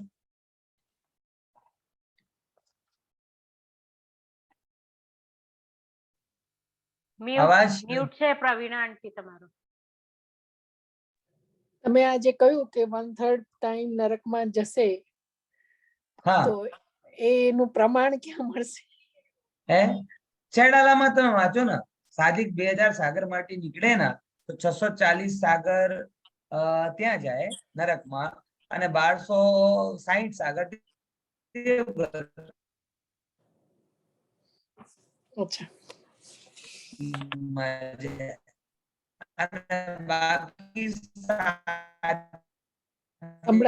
સંભળાતું નથી. જે ટાઈમ છે એ સાદિક ના ટાઈમ આવું છે. જોઈ લઈશું. વાંચો વાંચો. એવા જ કર્મ કરીએ કે આપણને નરકમાં ન જવું પડે, એવું થાય જ નહીં. ચાલે તમને એવું? કયા આધારથી તમે કહી શકો કે અમે આવા કર્મ નહીં કરીશું? આજે સમજ છે ને, ઠીક છે, આ સમજ તમારી ક્યાં સુધી રહેશે? 10, 20, 30, 40 વર્ષ પછી પર્યાય બદલાશે, પછી સ્વાહા, પછી કોણ સમજાવે? પછી જે નરક, કોઈ તમે મુસલમાનના કુલમાં પેદા થઈ ગયા કે આવા કુલમાં, ત્યાં બુદ્ધિ કેવી ચાલશે? એટલે આજે જે નરકાદિના યોગ્ય કાર્યો કરી રહ્યા છે, ભૂતમાં આપણે પણ કરી રહ્યા છીએ. અને આજે જે આપણે બચ્યા છીએ ને, એ માત્ર જીનવાણીને સાંભળવાની. બરાબર? સમજાય કે નહીં સમજાય? આવું તો મારું નાનપણનો ડ્રીમ પ્રોજેક્ટ હતો. હું તમને કહું ને, હું ઘણી વખત કહી ચુક્યો છું કે નાનો હતો ત્યારે મોક્ષનો સુખ ખબર નહોતી પડતી હતી, નરક ગતિ દુઃખદાયક લાગતી હતી, તો હું એ જ વિચાર કરતો હતો કે આપણે જો મોક્ષમાં તો હવે જઈને શું થશે? આટલો તો દિગંબર દીક્ષા વિક્ષા લઈને આપણી બસની વાત નથી. આપણે શું મંદિર જઈશું, પૂજા પાઠ કરીશું, આ નહીં. એટલે દેવગતિ અને મનુષ્ય ગતિમાં, મનુષ્ય દેવ, દેવ મનુષ્ય દેવ, આવું આટાફેરા કરી આવી કઈ સેટિંગ ગોઠવીશું. ત્રેંચમાં ના જવું પડે, નરકમાં ના જવું પડે, આવી પ્લાનિંગ કરીશું. પણ ભલા માણસ, આવું કઈ પ્લાનિંગ ચાલે આપણી? કેમ કે શેના આધારથી પ્લાનિંગ કરી રહ્યા છો? આ ભાવના સંસ્કારના આધારથી. આ ભાવના સંસ્કારમાં તો ઠીક છે, આગળનો ભાવ સુધરી જશે. એટલા માટે સંસ્કાર બહુ ઉપરી વસ્તુ છે, સમ્યક તો ભીતરી વસ્તુ છે. સમ્યક દર્શન જ્ઞાન ચારિત્ર સિવાય તમે નરક અને સંસારથી બચી શકતા નથી. બરાબર? અત્યારનો હોટ ટોપિક સમ્યક દર્શન રહ્યો નથી. લોકોને એક જ વસ્તુની પડી છે, સંસ્કાર આપો, સંસ્કાર આપો. અરે ભાઈ, ગમે તેટલા સંસ્કાર આપ, એ ક્યાં સુધી લેવા? એટલે સંસ્કાર નહીં, શ્રદ્ધાન સમજ. ઠીક છે? ઓકે, ચલો પ્રવીણ. પણ ઘણી વાર એવું થાય છે કે સમજ આવે છે પણ પાલન નથી થતું એટલું. કોને કીધું કે સમજતા જ પાલન થઈ જાય છે? મને કરોડપતિ થવું છે, મને કરોડપતિ થવામાં ફાયદો છે, આવું નિર્ણય થયા પછી તરત જ બીજા દિવસે કરોડ રૂપિયા કોઈ તમને થોડી ચેકમાં આવવાનો છે. કરોડ રૂપિયાની તમને સમજણ થઈ, હવે કરોડ રૂપિયા મેળવવાનો તમે પ્રયાસ કરશો, એમાં ઘણી વખત સફળ થશો, ઘણી વખત ના સફળ થશો. એ તો પછીની વસ્તુ છે જ. એને એક સાથે માનવું આ ભૂલ ભરેલ છે. ખ્યાલમાં આવે કે બે વસ્તુનો એક ડેવલપમેન્ટનો જન્મ એક સાથે થાય પણ ગ્રોથ એક સાથે થતી નથી. ગ્રોથ તો સમય પ્રમાણે જ થાય. બરાબર. કારણ કે આ વાતનું જ દુઃખ થયા કરે છે કે આટલું સમજ કર્યા પછી પણ હવે દુઃખ કરીને શું થાય? તમે વિચાર કરો. દુઃખ કરવાથી કોઈ ના તો સમજણ ઉપર કોઈ પ્રશ્ન ચિહ્ન ઉભો થાય ના દુઃખ દૂર થાય. સમજણમાં પુરુષાર્થ મેળવો આ મધ છે.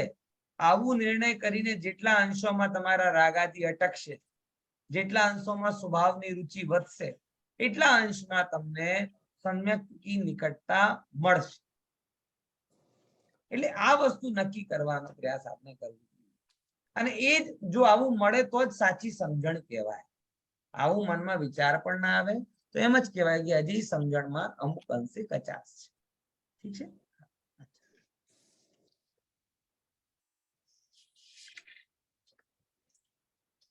હવે તિર્યંચ અવસ્થાના દુઃખોનું વર્ણન. તિર્યંચ ગતિમાં ઘણા જીવો તો લબ્ધિ અપર્યાપ્ત છે. તેમને તો ઉચ્છ્વાસના 18માં ભાગ માત્ર આયુષ્ય છે.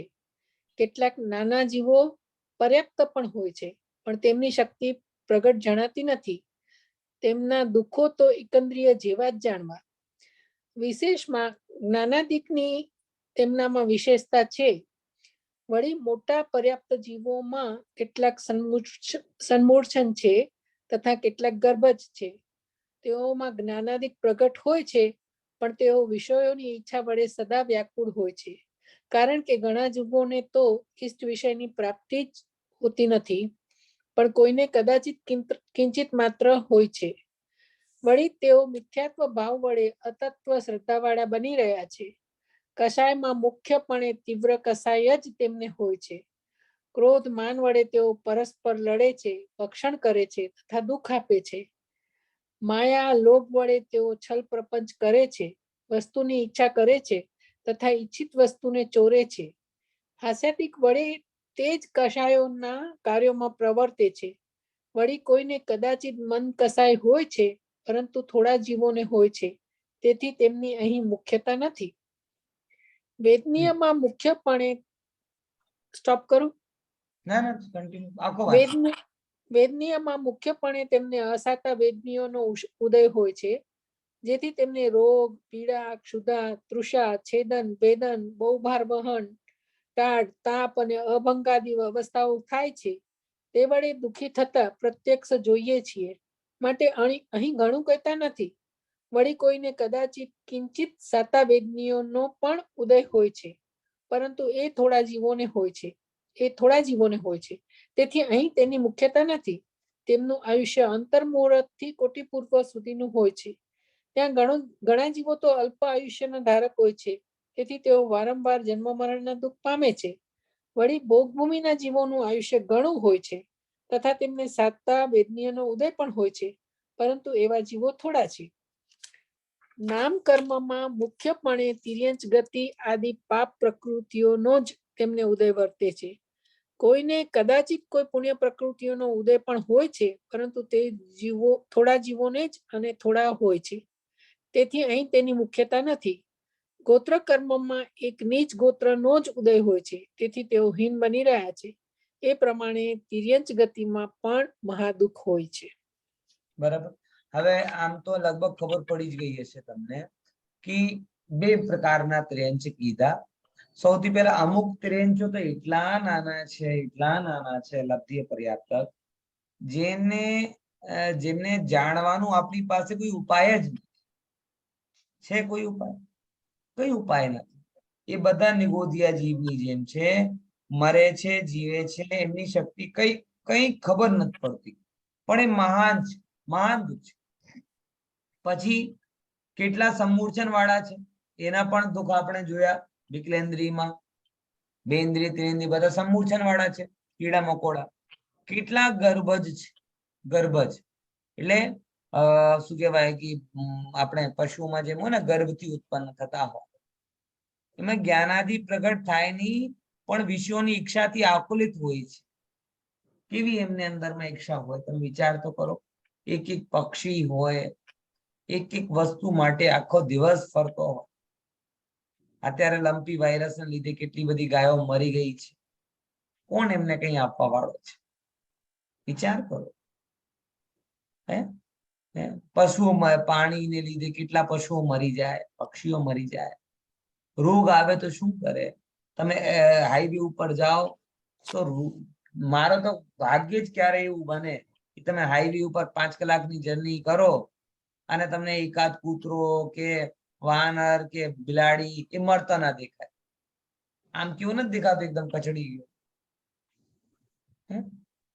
વિચાર કરો તો તમને ખબર પડશે કે કેટલી બધી દુઃખ એમના અંદરમાં બધું થાય છે. બરાબર. હવે મિથ્યાત્વને લઈને શું છે? આ તત્વ શ્રદ્ધાની છે. એટલે આત્માનું ભાન નથી. આત્માનું ભાન નથી. અમુકને થઈ શકે પણ એ બહુ ઓછા છે, એટલે એમને ગણ્યું નથી. ક્રોધ માનને લીધે પરસ્પર ઝઘડે, કૂતરાને જોઈને ભસે. બરાબર. આવી રીતે બધું એકબીજાના ઉપર હુમલો કરે, દુઃખ દે. માયા એમનું કપટ પણ હોય. કપટ પણ એવું હોય, ખબર છે તમને? પશુઓના અંદરમાં કુદરતી કપટ. જેમને કોઈ પશુ બીજા પશુને પાછળ શિકાર કરવા જાય ને તો આમ શ્વાસ બંધ કરીને પડી જાય. તમે ક્યારે ડિસ્કવરી જો ને તો ત્યારે તમને ખબર પડે કે આમ શ્વાસ રોકીને પડી જાય. જેને પહેલાને શું લાગે કે મરી ગયો છે, તો મરી ગયેલાનો કોઈ શિકાર કરતો નથી. આવું કપટ પણ કરે. લોભ કેટલો હોય! કીડીઓના દરમાં જઈને જો, એટલી નાની કીડી અને આખી જિંદગી બધું કીડીયારો ભેગો કરતો કેટલું બધું ભેગું કરે. આ લોભ છે. મધમાખી છે, એક બૂંદ શહેદ ખાતી નથી પણ બધું ભેગું કરવાનું બનાવવાનું બધું કરે. લોભ છે.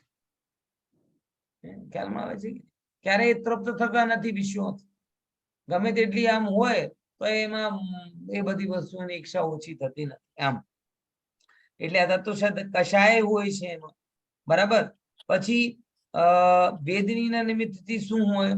તો ભયંકર અસાતા હોય, રોગ હોય, પીડા હોય, ભૂખ પ્યાસ, એ બધું છેડાલામાં જે કીધું એ બધી દશાઓ હોય. કોણ આવવાનું? એ લોકો કોઈ આવતું. વિચાર કરીને જો તો ખબર પડે. તમે આમ તમારા પગ હોય ને, પગ તમારા તૂટી જાય, સેજ ના સાડી પડી હોય, સ્ટ્રક્ચર બગડી જાય, તમે કેટલા ડોક્ટરો પાસે જાઓ. એ પશુઓને કઈ પગમાં આવી જાય તો જેમ તેમ કરીને જોડાઈ જાય, પછી આખી જિંદગી લંગડાતો ચાલે. તમે તો મહિના 2 મહિનાની છુટ્ટી લઈને પાછા રિહેબિલિટ થઈ જાઓ. ભાવ છો કે નથી? પણ ક્યારે કૂતરા જોયા, ગાય વગેરે જોઈ, એમની હાડકાઈ જેમ તેમ જોડી જાય, પછી આખી જિંદગી કેવી રીતે ચાલે? લંગડાતો ચાલે. કેટલા દુઃખો છે. અને એ તો એવા મોટા મોટા જીવ. નાના જીવોને તો મારીને ક્યાં કચડીને નાખી દો, ખબર ક્યાં પડે છે? હા. પછી જો આ વેદનીને લીધે છે. કદાચ સાતાનું ઉદય હોય, અમુક હોય લેબ્રાડોર જેવા કૂતરાઓ જેની ચિંતા લોકો પોતાના પુત્ર કરતા વધારે કરતા હોય. સવારે ફરે એવા ઘણા આમ લઈને ખબર નથી પડતી કે કૂતરા કોણ કે માણસ કોણ કોને જોડે બંધાયેલો છે. ખ્યાલમાં આવે છે કે એટલી બધી એમને પેલી પ્રીતિ હોય. પછી વાતો પણ એવી કરે, અરે મેરે બેબી કો ક્યા હુઆ, અરે મેરે બચ્ચે કો ક્યા હુઆ, આવી રીતે પંપાડે. મેં જોયેલો છે એમ. પછી આટલું બધું એમના અંદરમાં એ પ્રત્યે રાખે. હવે આપણે એમનો વાંક નહીં ગણીએ, આપણે એમ ગણીએ કૂતરાનો પુણ્યનો ઉદય એવો કે એને 23 પર્યાયમાં હોવા છતાં પણ મનુષ્યો જેવા મા બાપ અફોર્ડ કરી શકે આવું પુણ્યનો ઉદય. થોડા છે. બહુ થોડા છે. એવા છે ખરેખર. તમને કહું, હવે એને પાપનો કહીએ કે પુણ્યનો ઉદય કહીએ. મારે ઉપર જે રહેવા આવ્યા છે 604 એ જૈન હોવા છતાં એમને લેબ્રાડોર પાળ્યો અને પોતે ઈંડા નથી ખાતા, પણ એના માટે ઈંડા લઈને આવે. એવું શું જરૂર છે? પછી કે એને ના કરીએ તો એ મરી જશે. તો કોને કીધું તું આ લઈને આવ? એટલે હું કોઈ પશુથી પ્રેમ નથી કરતો એવો નથી, પ્રાણી માત્રથી પ્રેમ કરું છું. પણ આપણા ત્યાં આવા રીતે પશુપાલન કરવાની અનુમતિ નથી. ખાસ કર હિંસક પશુઓ જે તમે લાવો બિલાડી પાળો, કૂતરા પાળો, પછી જેના માટે એનું શરીર એવો છે નહીં કે તમારા ખોરાકને એડજસ્ટ કરી શકે, તો પછી એને પાલવા માટે તમે શું કરવું પડે? એની ખોરાકમાં જવું પડે. તો આવું આપણે આગ્રહ ના રાખવું જોઈએ. આ કલ્ચર માટે કે અમુક લોકો પાલે છે તો હું પાલી લઉં, આમ કરી લઉં. તમે કોઈ એવી રીતે પર્સનલ ઉપર પ્રેમ કરવાની જરૂર નથી. પ્રાણી સામાન્ય ઉપર પ્રેમ રાખો. તમને પશુ ઉપર પ્રેમ હોય, રોજ 20 રોટલી બનાવો ને જેટલા કૂતરા દેખાય એમને ખવડાવો. ખર્ચો એટલો જ આવશે જે તમારા લેબ્રાડોર ને પોષણ કરવા, પણ એક અંતર એટલો છે કે પેલાને લઈને તમે પ્રાઉડ થી કહેશો મારા ઘરે લેબ્રાડોર છે, અને બીજા હું રગડેતા કૂતરાને ખવડાવું છું, તો તમે સ્ટેટસ સાથે જોડી દો છો, સેવા નથી. ખ્યાલમાં આવે? એટલે આ તો જસ્ટ તમને વાત કરી. કોઈના મનમાં આવો વિચાર આવતો હોય કે હું આવી રીતે પશુ પાલું, તો આવા પશુ આપણે ત્યાં નહીં પાલવા, બરાબર? જેના માટે તમારો કુલાચાર મુશ્કેલમાં પડે. ઠીક છે, આવી વાત કરી. પછી એવા બહુ ઓછા છે, એવા પણ કેટલા ઓછા છે, બરાબર? હા. પછી આ તો બધી વાત આવી. પછી આયુ તો જેટલી છે એટલું, જન્મ મરણના દુઃખ છે, ભોગ તો પણ સાધન તો પછી થોડે છે. ભોગ ભૂમિયામાં પણ 3 અંશ હોય ને, એ પણ બહુ નાના છે. પછી નામકર્મમાં તો આ સાતાનો ઉદય જ હોય. એક એક લાઈન હે, પણ કોઈકને સાતાનો ઉદય હોય તો એ થોડાક છે, એની ચર્ચા આપણે કરતા. ગોત્રમાં પણ એમ જ છે. એટલે એ પ્રમાણે બધી રીતે ત્રેંચ ગતિમાં જીવ કેવું હોય છે? દુઃખી. તમે મને એટલું કહો, સૌથી વધારે સંસારમાં માણસ કઈ ગતિમાં રહે અને કઈ પર્યાયો અને કઈ ગતિની પર્યાયોને પ્રાપ્ત કરે? સૌથી વધારે ટાઈમ કઈ ગતિમાં રહે? ત્રેંચ ગતિમાં. કેમ કે એક ઇન્દ્રિય નિગોદિયા પણ ત્રેંચમાં જ આવે છે. સમજ્યા કે નહીં સમજ્યા? એક ઇન્દ્રિય નિગોદિયા જીવ પણ, અને સૌથી વધારે કોની પર્યાયોને ધારણ કરે? ત્રેંચની જ પર્યાય. ટૂંકમાં નિગોદિયા પણ ત્રેંચ. આગળ મનુષ્ય ગતિનું વાંચન કરો.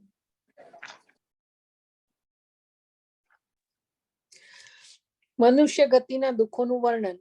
મનુષ્ય ગતિમાં અસંખ્યાત જીવો તો લબ્ધિ અપર્યાપ્ત છે. તેઓ તો સન્મૂર્છન જ હોય છે. તેમનું આયુ ઉચ્છ્વાસના 18મા ભાગ માત્ર હોય છે. વળી કેટલાક જીવો ગર્ભમાં આવી થોડા જ કાળમાં મરણ પામે છે. તેમની શક્તિ પ્રગટ ભાસતી નથી, એટલે એમના દુઃખો તો એકંદ્રિયવત સમજવા, વિશેષ છે તે વિશેષ સમજવા. ગર્ભસ્થ જીવોને કેટલાક કાળ ગર્ભમાં રહેવાનું થઈ પછી બહાર નીકળવું થાય છે. તેમના દુઃખોનું વર્ણન કર્મ અપેક્ષાએ પૂર્વે કર્યું છે તેવું સમજવું. એ બધું વર્ણન ગર્ભજ મનુષ્યોને સંભવે છે, અથવા તિર્યંચોનું જે વર્ણન કર્યું છે તેમ જાણવું. વિશેષ એ છે કે અહીં કોઈ શક્તિ વિશેષ હોય છે. રાજાઓ આદિને સાતાનો વિશેષ ઉદય હોય છે. ક્ષત્રિયાદિકોને ઉચ્ચ ગોત્રનો પણ ઉદય હોય છે, તથા ધન કુટુંબાદિકના નિમિત્ત અહીં વિશેષ હોય છે, ઇત્યાદિ વિશેષ સમજવા. અથવા ગર્ભાદી અવસ્થાના દુઃખો તો પ્રત્યક્ષ ભાસે છે. જેમ વિષ્ટામાં લટ ઉત્પન્ન થાય તેમ ગર્ભમાં શુક્ર શોણિતના બિંદુને પોતાના શરીર રૂપ કરી જીવ ઉત્પન્ન થાય છે. પછી ત્યાં ક્રમપૂર્વક જ્ઞાનાદિકની વા શરીરની વૃદ્ધિ થાય છે. ગર્ભના દુઃખ ઘણા છે. સંકોચરૂપ અને અધોમુખ રહી ક્ષુધા તૃષાદી સહિત ગર્ભનો કાળ પૂર્ણ કરે છે.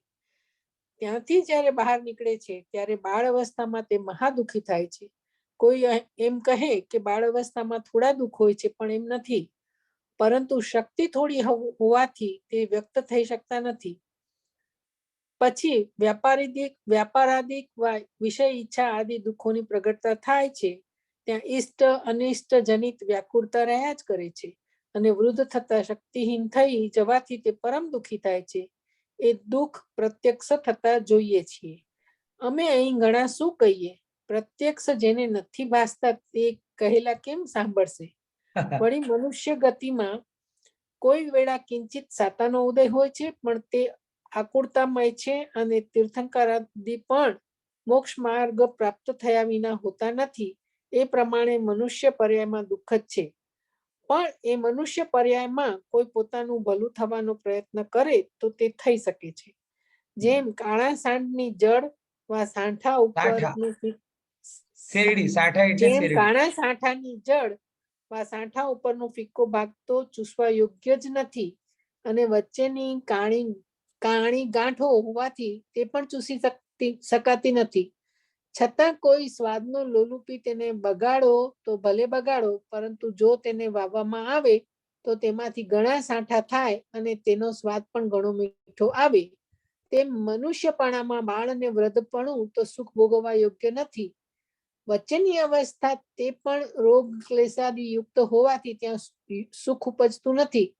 છતાં કોઈ વિષય સુખનો લોલુપી તેને બગાડે તો ભલે બગાડે, પરંતુ જો તેને ધર્મ સાધનામાં લગાવે તો તેથી ઘણા ઉચ્ચ પદને તે પામે, ત્યાં ઘણું નિરાકુળ સુખ પામે.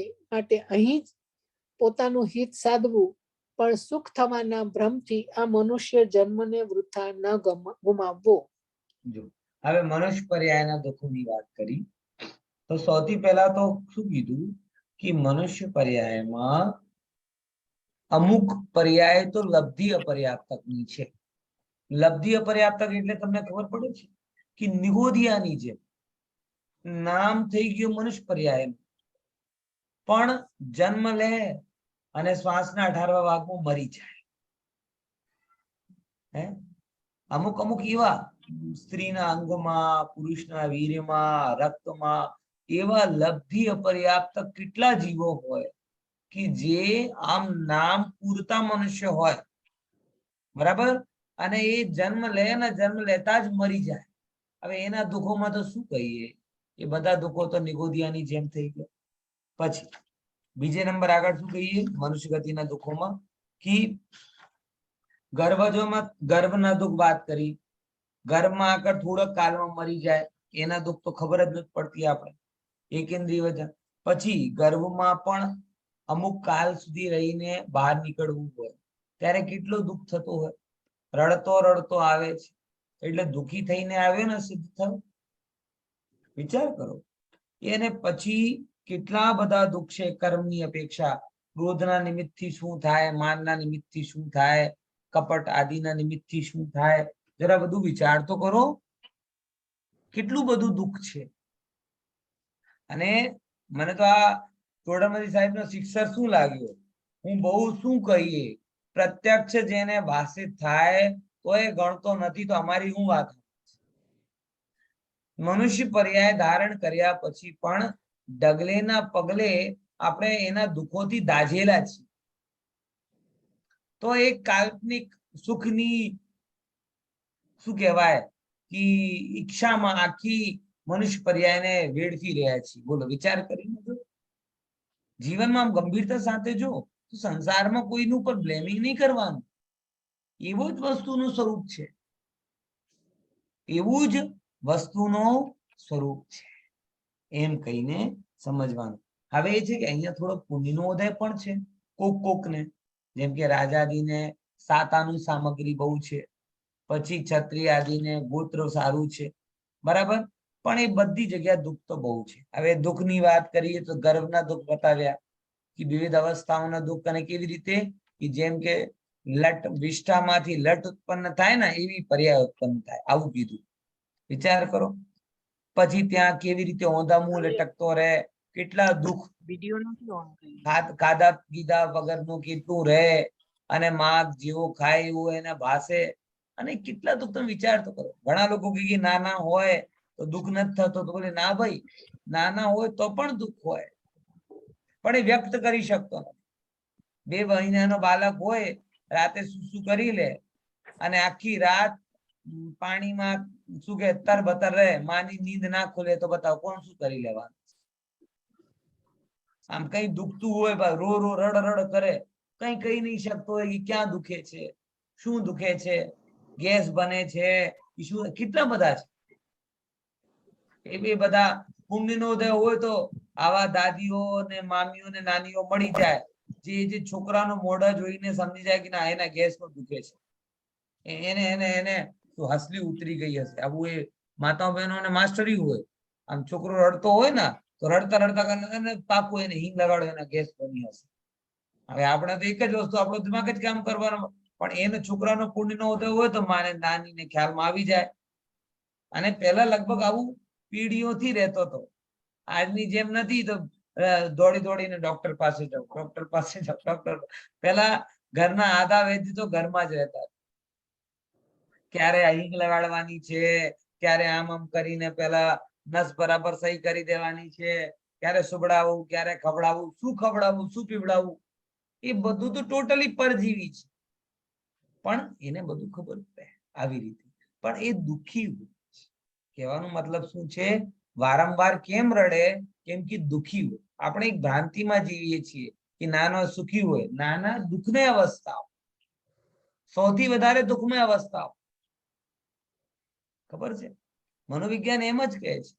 મનોવિજ્ઞાન એમ જ કહે છે કે બાળપણમાં સૌથી વધારે દુઃખ હોય શિશુ અવસ્થામાં. એટલા માટે તમારી મેમોરીમાં યાદ રહેતો નથી. કેમ કે મેમોરી સુખમય પ્રસંગોને કેચ કરે, દુઃખમય પ્રસંગોને કેચ નથી કરતી. તો નાનપણ શિશુ અવસ્થા કેમ યાદ રહેતી નથી? કેમ કે એમાં બહુ જ દુઃખ ઉઠાડે છે.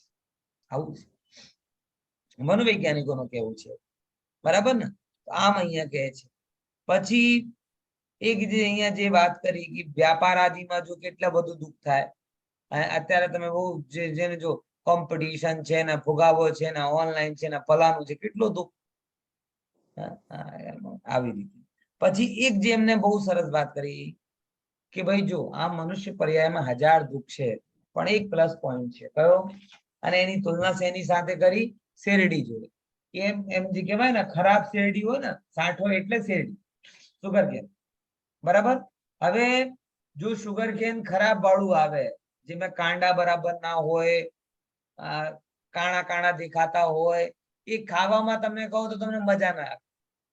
તો પણ કોઈ વ્યક્તિ એનો બગાડ તો કરી નાખે. અતિ લોલુપી હોય ને તો બગાડ કરી નાખે. પણ સમજદાર વ્યક્તિ શું કરે? કે એ કાંડાને વાવી દે. અને પછી ગજબ છે, જે સ્વાદિષ્ટ શેરડી છે એમાંથી બીજા શેરડીઓ થતા નથી. અને જે નીરસ શેરડી છે એમાંથી બીજા મીઠા શેરડીઓ થાય. તમને ખબર છે? નહીં. દરેક શેરડીમાં પહેલી તાકાત નથી કે બીજાને ઉત્પન્ન કરે. એ જે બહુ ગાંઠવાળી હોય ને, બહુ ગાંઠવાળી શેરડી, આપણે ખાવામાં ગાંઠવાળી સારી નથી, પણ વાવામાં ગાંઠવાળી સારી.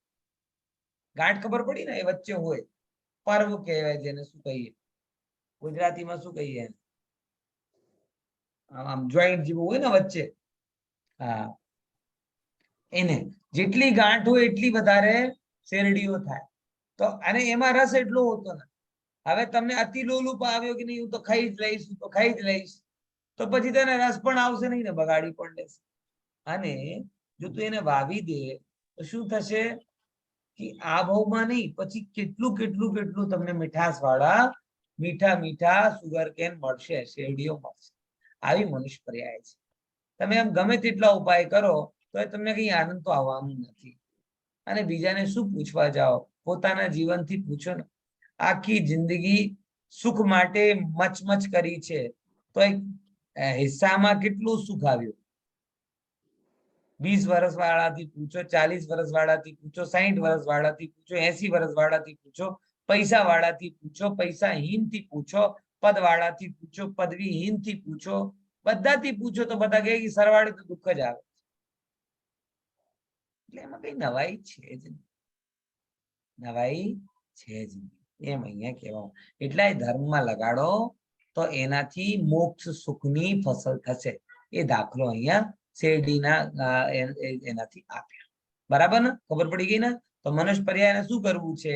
રસ વગરની મનુષ્ય પર્યાયને એમને ચીડફાડ કરીને બગાડી નાખવાની છે કે ધર્મની ભૂમિમાં લગાડી દેવાની છે? બોલો શું કરવું છે? ચીરફાડને લાભ થશે નહીં, કેમ કે મીઠાશ તો છે જ નહીં. દુઃખ વધારે છે. એક સુખ આવે તો પાછળ ઢગલા દુઃખ આવે. બોલો વિચારો છો? એક વસ્તુ લેવાનો સુખ કેટલો, અને એને સાચવવાનો, અને એને લેવાનો, એને નષ્ટ થવાનો દુઃખ કેટલો. એટલે એક સુખ ઘણા દુઃખનું ફોલો કરે છે. બરાબર ખ્યાલમાં આવે છે? એકલો લોકો એ લગનથી એને રિલેટ કરે છે કે લગન ના કેવા કહેવાય? લાકડાના લાડુ ગુજરાતીમાં કહીએ. બરાબર ને? પણ એ લગન જ નથી લાકડાના લાડુ, આખો સંસાર જ લાકડાના લાડુ. એમ જૈન ધર્મ એ તો બધાની વન સાઇડેડ કે બ્લેમિંગ એપ્રોચ જેમની હોય ને એ એકબીજા ઉપર કરે કે લગ્ન કર્યા અને એને લીધે હું દુઃખી થઈ ગયો. અરે ભાઈ તું લગ્ન ના કરત તો પણ તું દુઃખી હોય, કેમ કે જે સુખ પાછળ તું દોડી રહ્યો છે એ બધું લાકડાના લાડુ છે. ના મળે ત્યાં સુધી તને સારા લાગે, મળે તો 25,000 ટેન્શન આવે.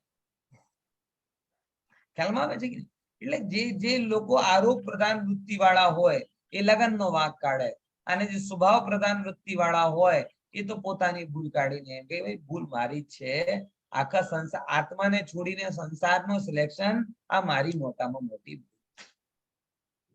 બરાબર. પછી તમે લગ્નના નામે કરો, વ્યાપારના નામે કરો, પ્રસિદ્ધિના નામે કરો, ભોગોના કાર્ય કરો, કોઈ પણ લીધે તમે આત્માનો ત્યાગ કરો તો આ બધું દુઃખ જ છે. બરાબર ખ્યાલમાં આવે છે કે નહીં? તો લગ્નમાં દુઃખ છે બોલે હા, પણ સંસારમાં પણ દુઃખ છે. જો તમે આમ વિચારી લો કે લગ્નમાં દુઃખ છે તો લગ્ન નહીં કરીશું તો સુખી થઈ જઈશું, તોય તમે મૂર્ખ. સંસારમાં દુઃખ છે એટલે આત્મામાં પોતાની જાતને લગાડ. ઘણા લોકોને હું ખાસ કર શ્વેતાંબર સમાજનો એક શબ્દ છે, પહેલા જ્યારે અમે સંસારમાં હતા હવે સંસારમાં નથી. એટલે એમની નજરમાં સંસાર શું? તમારા છોકરા, પુત્ર પુત્રી, પત્ની પતિ, ઘર મકાન દુકાન એ સંસાર. અંદરનો ક્રોધ માન માયા લોભ એ શું છે? સંસાર જ છે. સંસાર એ જ સંસાર છે, એ જ સંસાર છે. એ વસ્તુ સમજવા જોઈએ. ચલો આજ તો દેવગતિ નો વાંચી લું તો આપણું ચેપ્ટર પૂરું થાય. દેવગતિના દુઃખોનું વર્ણન. દેવગતિમાં જ્ઞાનાદિકની શક્તિ અન્ય કરતા કંઈક વધારે હોય છે. ઘણા દેવો તો મિથ્યાત્વ વડે અતત્વ શ્રદ્ધાયુક્ત જ થઈ રહ્યા છે. તેઓને કસાય કંઈક મંદ છે. ભવનવાસી વ્યંતર અને જ્યોતિષી દેવોને કસાય ઘણો મન નથી. ઉપયોગ બહુ ચંચળ છે તથા શક્તિ કંઈક છે તે દ્વારા કસાયના કાર્યોમાં જ પ્રવર્તે છે. કુતૂહલાદિ તથા વિષયાદિ કાર્યોમાં જ તેઓ લાગી રહેલા હોવાથી એ વ્યાકુળતા વડે તેઓ દુઃખી જ છે. વૈમાનિક દેવોમાં ઉપરના દેવોમાં વિશેષ મંદ કસાય છે. શક્તિ પણ વિશેષ છે, તેથી વ્યાકુળતા ઘટવાથી દુઃખ પણ ઘટતું છે. આ દેવોને ક્રોધ માન કસાય છે, પરંતુ કારણો થોડા હોવાથી તેના કાર્યની પણ ગૌણતા હોય છે. કોઈનું બુરું કરવું, કોઈને હિંગ કરવો ઇત્યાદિ કાર્ય નિકૃષ્ટ દેવોમાં તો કુતૂહલાદિ વડે હોય છે, પણ ઉત્કૃષ્ટ દેવોમાં થોડા હોય છે, તેથી ત્યાં તેની મુખ્યતા નથી. માયા લોભ કસાયના કારણો ત્યાં હોવાથી તેના કાર્યની મુખ્યતા છે. છલ કરવો, વિષય સામગ્રીની ઈચ્છા કરવી ઇત્યાદિ કાર્ય ત્યાં વિશેષ હોય છે, એ પણ ઉપરના દેવોને થોડા હોય છે. હાસ્ય અને રતિ કસાયના કારણો ઘણા હોવાથી તેના કાર્યોની ત્યાં મુખ્યતા હોય છે. અરતિ, શોક, ભય અને જુગુપ્સાના કારણો થોડા હોવાથી તેના કાર્યોની ત્યાં ગૌણતા હોય છે. તથા સ્ત્રી પુરુષ વેદનો ત્યાં ઉદય હોય છે અને રમવાના નિમિત્ત પણ છે, તેથી તેઓ કામ સેવન કરે છે. એ કસાય પણ ઉપરના દેવોમાં મંદ હોય છે. અહમ ઇન્દ્ર દેવોમાં વેદની મંદતા હોવાથી કામ સેવનનો પણ અભાવ હોય છે. એ પ્રમાણે દેવોને કસાય ભાવ હોય છે અને કસાયથી જ દુઃખ છે. જો હવે આટલો સમજીએ પહેલા એક પોર્શન બતાવ્યું. સૌથી પહેલા ટોડરમલજી સાહેબને કશાયો સાથે દુઃખનો રિલેશન બતાવ્યું કે દુઃખનું કારણ સંયોગમાં નથી, દુઃખનું કારણ કશાયોમાં છે. જેટલી કશાય એટલો દુઃખ, જેટલી મંદ કશાય એટલો દુઃખ બી મંદ, અને જેટલો કશાયનો અભાવ એટલો સુખ. 3 ઇક્વેશન સમજી. શું કીધું? જેટલી કશાય એટલો દુઃખ, જેટલી કશાયની મંદતા એટલું સુખ નહીં, દુઃખની મંદતા. જેટલી કશાય એટલો દુઃખ, જેટલી કશાયની મંદતા એટલી દુઃખની મંદતા, અને જેટલું કશાયનો અભાવ એટલું. હવે બધામાં બતાવે છે કે બધામાં કેવો કેવો હોય છે. તો સૌથી પહેલા જ્ઞાન વિશેષ છે, તો સાચી વાત છે. હવે એમાં 2 ટાઈપના હોય, અમુક મિથ્યાત્વ વાળા અને અમુક સમ્યક્ત વાળા. મિથ્યાત્વથી કશાય મંદ હોય તો ભવનવાસી વ્યંતર જુલ્સકાદીમાં બહુ મંદ નથી, એટલે એમનો ઉપયોગ ચંચલ હોય. ચંચલ હોય તો નાના નાના કૌતૂહલ કરે, હેરાન કરે એકબીજાને, આવી ચેષ્ટાઓ કરે. આવી જેમ નાનો છોકરો હોય ને આમ સમજદાર હોય આપણે બધા તો એક જગ્યા બેસીને રહીએ, અને નાનો છોકરો શું કરે, જતા જતા આમ કોઈને આમ ચીમટી ભરી લે, કોઈને ટંગડી લગાડી દે, કોઈનો આમ કંપક છુપાવી દે, કોઈને આમ કરે, આવી રીતે કૌતૂહલ કરે, હેરાન કરે. તો જેવી જેવી જેની કશાય એટલો દુઃખ હોય છે. હવે દેવને ક્રોધમાન બહુ છે, પણ કારણ થોડા છે એટલા માટે એમની ગૌણતા છે. બરાબર. હવે કોઈનું ગુરુ કરવું એવા બધા ભાવ નીચ ગોત્રના દેવોમાં થાય, ઉચ્ચ ગોત્રી સારા દેવોમાં નથી થતા. બરાબર. જેમ કે આપણા મનુષ્યમાં પણ હોય ને, જે જેન્ટલમેન, થોરલી જેન્ટલમેન હોય, એ કોઈની જોડે ઝઘડે નહીં, કોઈ જોડે બાજે નહીં, બરાબર, કોઈને નીચે પાડે નહીં, એવી રીતે જે ત્યાં જેન્ટલમેન ટાઈપના દેવો હોય આવી રીતે રહે. પછી વ્યંતર કુમાર હોય, જેમ કે મનુષ્ય પર્યાયમાં વાઘરી જેવા હોય, એમ ત્યાં વ્યંતર આદિના દેવ હોય, એનો મજા જ આવે ઝઘડા કરવા, આવી રીતે. બરાબર ને. હવે પછી શું શું હોય કે હાસ્યરતી આદિના કારણો ઘણા હોય અને એની મુખ્યતા છે, અને અરતી આદિના કારણો ઓછા હોય એટલે એમની ગૌણતા છે. અને સ્ત્રી વેદ પુરુષ વેદ નું ઉદય હોય ત્યાં સામે નિમિત્ત પણ મળતા હોય, તો એટલે રમણ કરવાનો ભાવ એ લોકોનો બહુ. વિષય સેવનની દેવગતિમાં વધારે મુખ્યતા છે. બરાબર. અને જ્યાં જેની જેવી કશાય એટલું એ સેવનમાં પડે.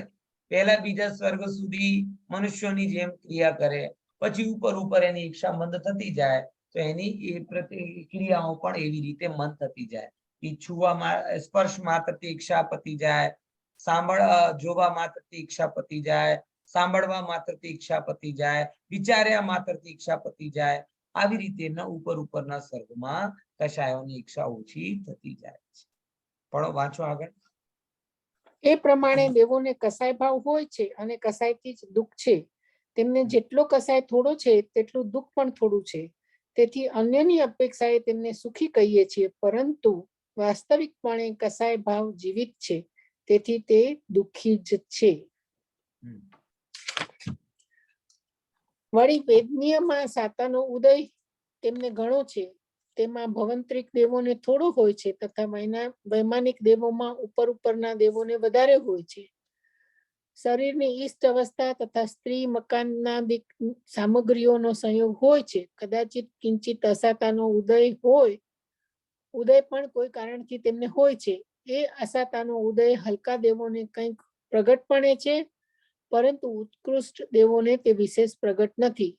તેમનું આયુષ્ય ઘણું છે, ઓછામાં ઓછું 10,000 વર્ષ તથા ઉત્કૃષ્ટ 33 સાગર છે, અને 31 સાગરથી વધારે આયુષ્યનો ધારક મોક્ષ માર્ગ પામ્યા વિના કોઈ હોઈ શકતો નથી.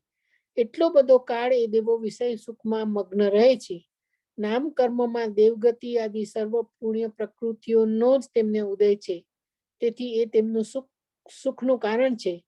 ગોત્ર કર્મમાં તેમને ઉચ્ચ ગોત્ર નો જ ઉદય હોય છે, તેથી તેઓ મહાનપણાને પ્રાપ્ત છે. એ પ્રમાણે પુણ્ય ઉદયની વિશેષતા વડે તેમને ઈષ્ટ સામગ્રી મળે છે, અને કસાયો વડે ઈચ્છા હોવાથી તેને ભોગવવામાં તેઓ આસક્ત બની રહ્યા છે. એમ છતાં પણ ઈચ્છા તો અધિક જ રહે છે, તેથી તેઓ સુખી થતા નથી. ઊંચા દેવોને ઉત્કૃષ્ટ પુણ્યનો ઉદય છે અને કસાય ઘણા મંદ છે, તથાપિ તેમને પણ ઈચ્છાનો અભાવ થતો નથી, તેથી વસ્તુતાએ તેઓ દુઃખી જ છે. એ પ્રમાણે સંસારમાં સર્વત્ર કેવળ દુઃખ દુઃખ અને દુઃખ જ છે. એ પ્રમાણે પર્યાય અપેક્ષાએ દુઃખનું વર્ણન કર્યું. હવે સર્વ દુઃખનું સામાન્ય સ્વરૂપ કહીએ છીએ. હવે જો દેવગતિમાં એક કોમન ફેક્ટર નોર્મલ સાહેબે કીધું, બાકી તો બધું પુણ્યની અનુકૂળતા બતાવી, પણ છેલ્લે દુઃખ બતાવ્યું. છેલ્લે શું બતાવ્યું કે પુણ્યને ઉદયને લીધે સામગ્રી છે અને કષાયને લીધે આસક્તતા છે. બરાબર. પુણ્યને ઉદયને લીધે સામગ્રી છે અને કષાયને લીધે આસક્તતા છે, એટલા માટે સામગ્રીઓને ભોગે પણ છે. પણ એકચ્યુઅલમાં દુઃખ શું છે? ઈચ્છા અને સામગ્રીનો એલ્ગોરિધમ ક્યારે સેટ થતો જ નથી. બરાબર.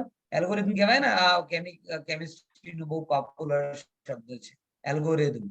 એટલે જેટલી તમારા અંદરમાં ઈચ્છા હોય એટલી સામગ્રી મળે, જેટલી સામગ્રી મળે એટલી જ ઈચ્છા હોય, આવું ક્યારે સેટ થતો જ નથી, કોઈને સેટ નથી.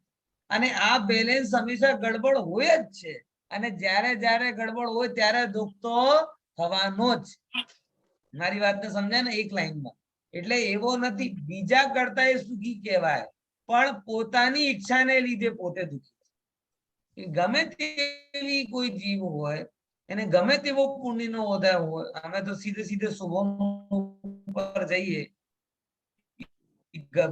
50,000 લાખ કરોડ પ્રકારની સામગ્રીઓ હતી, પણ એક ફળ નહોતો મળતો, તો એના વગર એને એમ લાગ્યું કે ના, આના વગર તો જીવન નકામ. આમાં રાજાઓમાં આવે છે ને, એટલી બધી રાણીઓ હોય, પણ એક કોઈ એવી એને ગમી જાય, એના વગર તો મારો જીવન નકામ.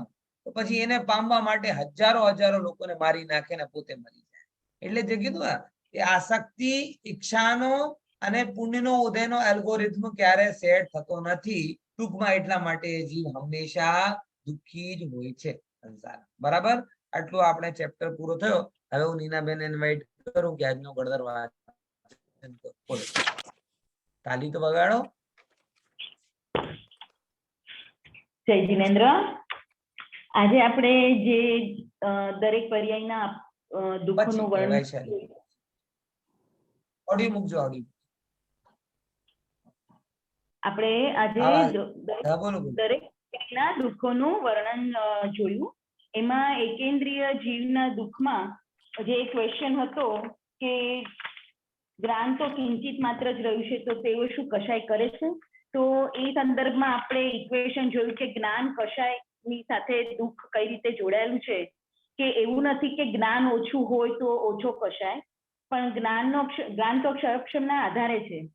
જેવી રીતે આંધળા બહેરા પુરુષને જ્ઞાન ઓછું હોય છતાં પણ કશાય વધારે હોય છે, તેવી રીતે એકેન્દ્રિય જીવોને જ્ઞાન ઓછું હોવા છતાં પણ એમનામાં કશાય વધારે જોવા મળે છે. એકેન્દ્રિય જીવ છે અને કશાય છે તે કશાય બહુ હોય અને શક્તિ ઓછી હોય તો વધારે દુઃખ, અને કશાય ઓછું હોય અને શક્તિ વધારે હોય તો ઓછું દુઃખ. કશાય વધારે હોય અને શક્તિ ઓછી હોય તો વધારે દુઃખ, અને જ્યાં કશાય ઓછો અને શક્તિ વધારે ત્યાં ઓછું દુઃખ. તો જેવી રીતે આપણે કેન્દ્રીય જીવ શક્તિહીન હોવાથી કશાય અનુસાર તેઓ કોઈ ઉપાય કરી શકતા નથી, માટે એનો બાહ્ય કશાય પ્રગટ થઈ શકે. કે જેવી રીતે શક્તિહીન પુરુષને કોઈ તીવ્ર કશાય થાય પણ તે કાંઈ કરી શકતો નથી, તેવી રીતે અને તે મહાદુઃખી થાય છે. તેવી રીતે એકેન્દ્રિય જીવો પણ શક્તિહીન હોવાથી તેનો કોઈ કશાય થાય તો પણ તેઓ કંઈ કરી શકતા નથી. એકેન્દ્રિય જીવમાં એટલે અપનત્વ માટે જ્ઞાનની જરૂર નથી. જેવી રીતે નિગોદિયા જીવને પોતાની પર્યાયમાં અલ્પજ્ઞાન હોવા છતાં પણ અપનત્વ વધારે છે. માટે જ્યારે પણ દુઃખ વધારે થાય, જ્યારે કોઈ મારે તો એને દુઃખ વધારે થાય અને પંપાળે તો વધારે સુખ લાગે, પણ ઇન્દ્રિય ઓછી હોવા છતાં દુઃખ તો એટલું જ છે. એમાં આપણે ખાલી રિસ્પોન્સથી આપણે દુઃખ સમજીએ તો એ ખોટું છે. દુઃખ તો સેમ જ છે. બરાબર.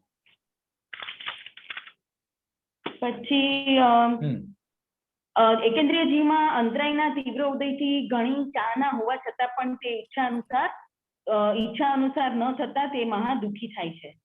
એટલે પરાધીનતા એનામાં વધારે.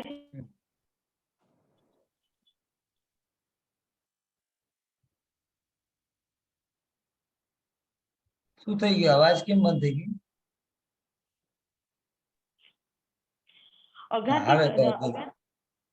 અઘાતી કર્મોમાં મુખ્યપણે તેમને પાક પ્રકૃતિનો વધારે ઉદય હોય છે. અશાતા વેદનીયનો ઉદયથી તે મહાદુઃખી હોય છે.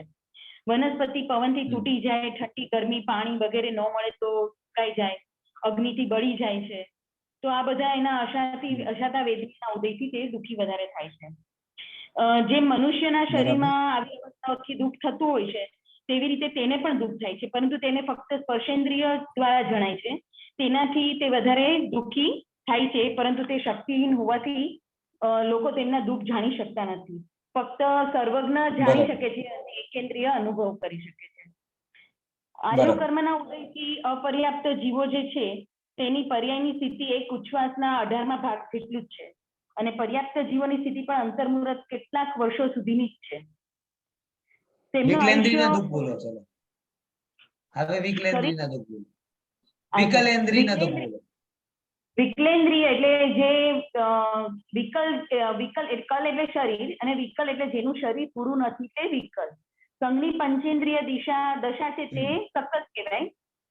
વિકલેન્દ્રિય એટલે 2 ઇન્દ્રિયથી માંડીને અસંઘની પંચેન્દ્રિય જીવના દુઃખોમાં પણ તેમજ એટલું જ દુઃખ છે, ફક્ત એમની એક ઇન્દ્રિય વધતા તેના જ્ઞાન દર્શનની શક્તિ ક્રમશર વધતા તો થોડું દુઃખ એ વ્યક્ત કરી શકે છે.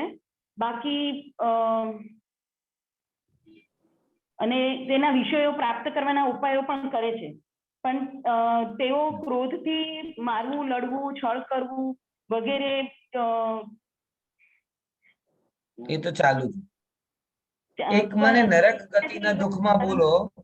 નરક ગતિમાં તમારા બંને સાથે સાથે પણ થઈ રહ્યા છે કે નરક ગતિના આમ તો દુઃખોનો કોઈ કમી નથી, પણ તમને સૌથી વધારે કયું દુઃખ લાગે, જે એકચ્યુઅલ દુઃખ છે કે આ નરક ગતિના દુઃખો બતાવ્યા, એમાંથી કયો દુઃખ ભયંકર છે અને કેમ? હે, મારી અવાજ કપાય છે ફરીથી. નરક ગતિના ઘણા બધા દુઃખો છે, એમાંથી તમને કયો દુઃખ સૌથી વધારે ભયંકર લાગે છે અને કેમ?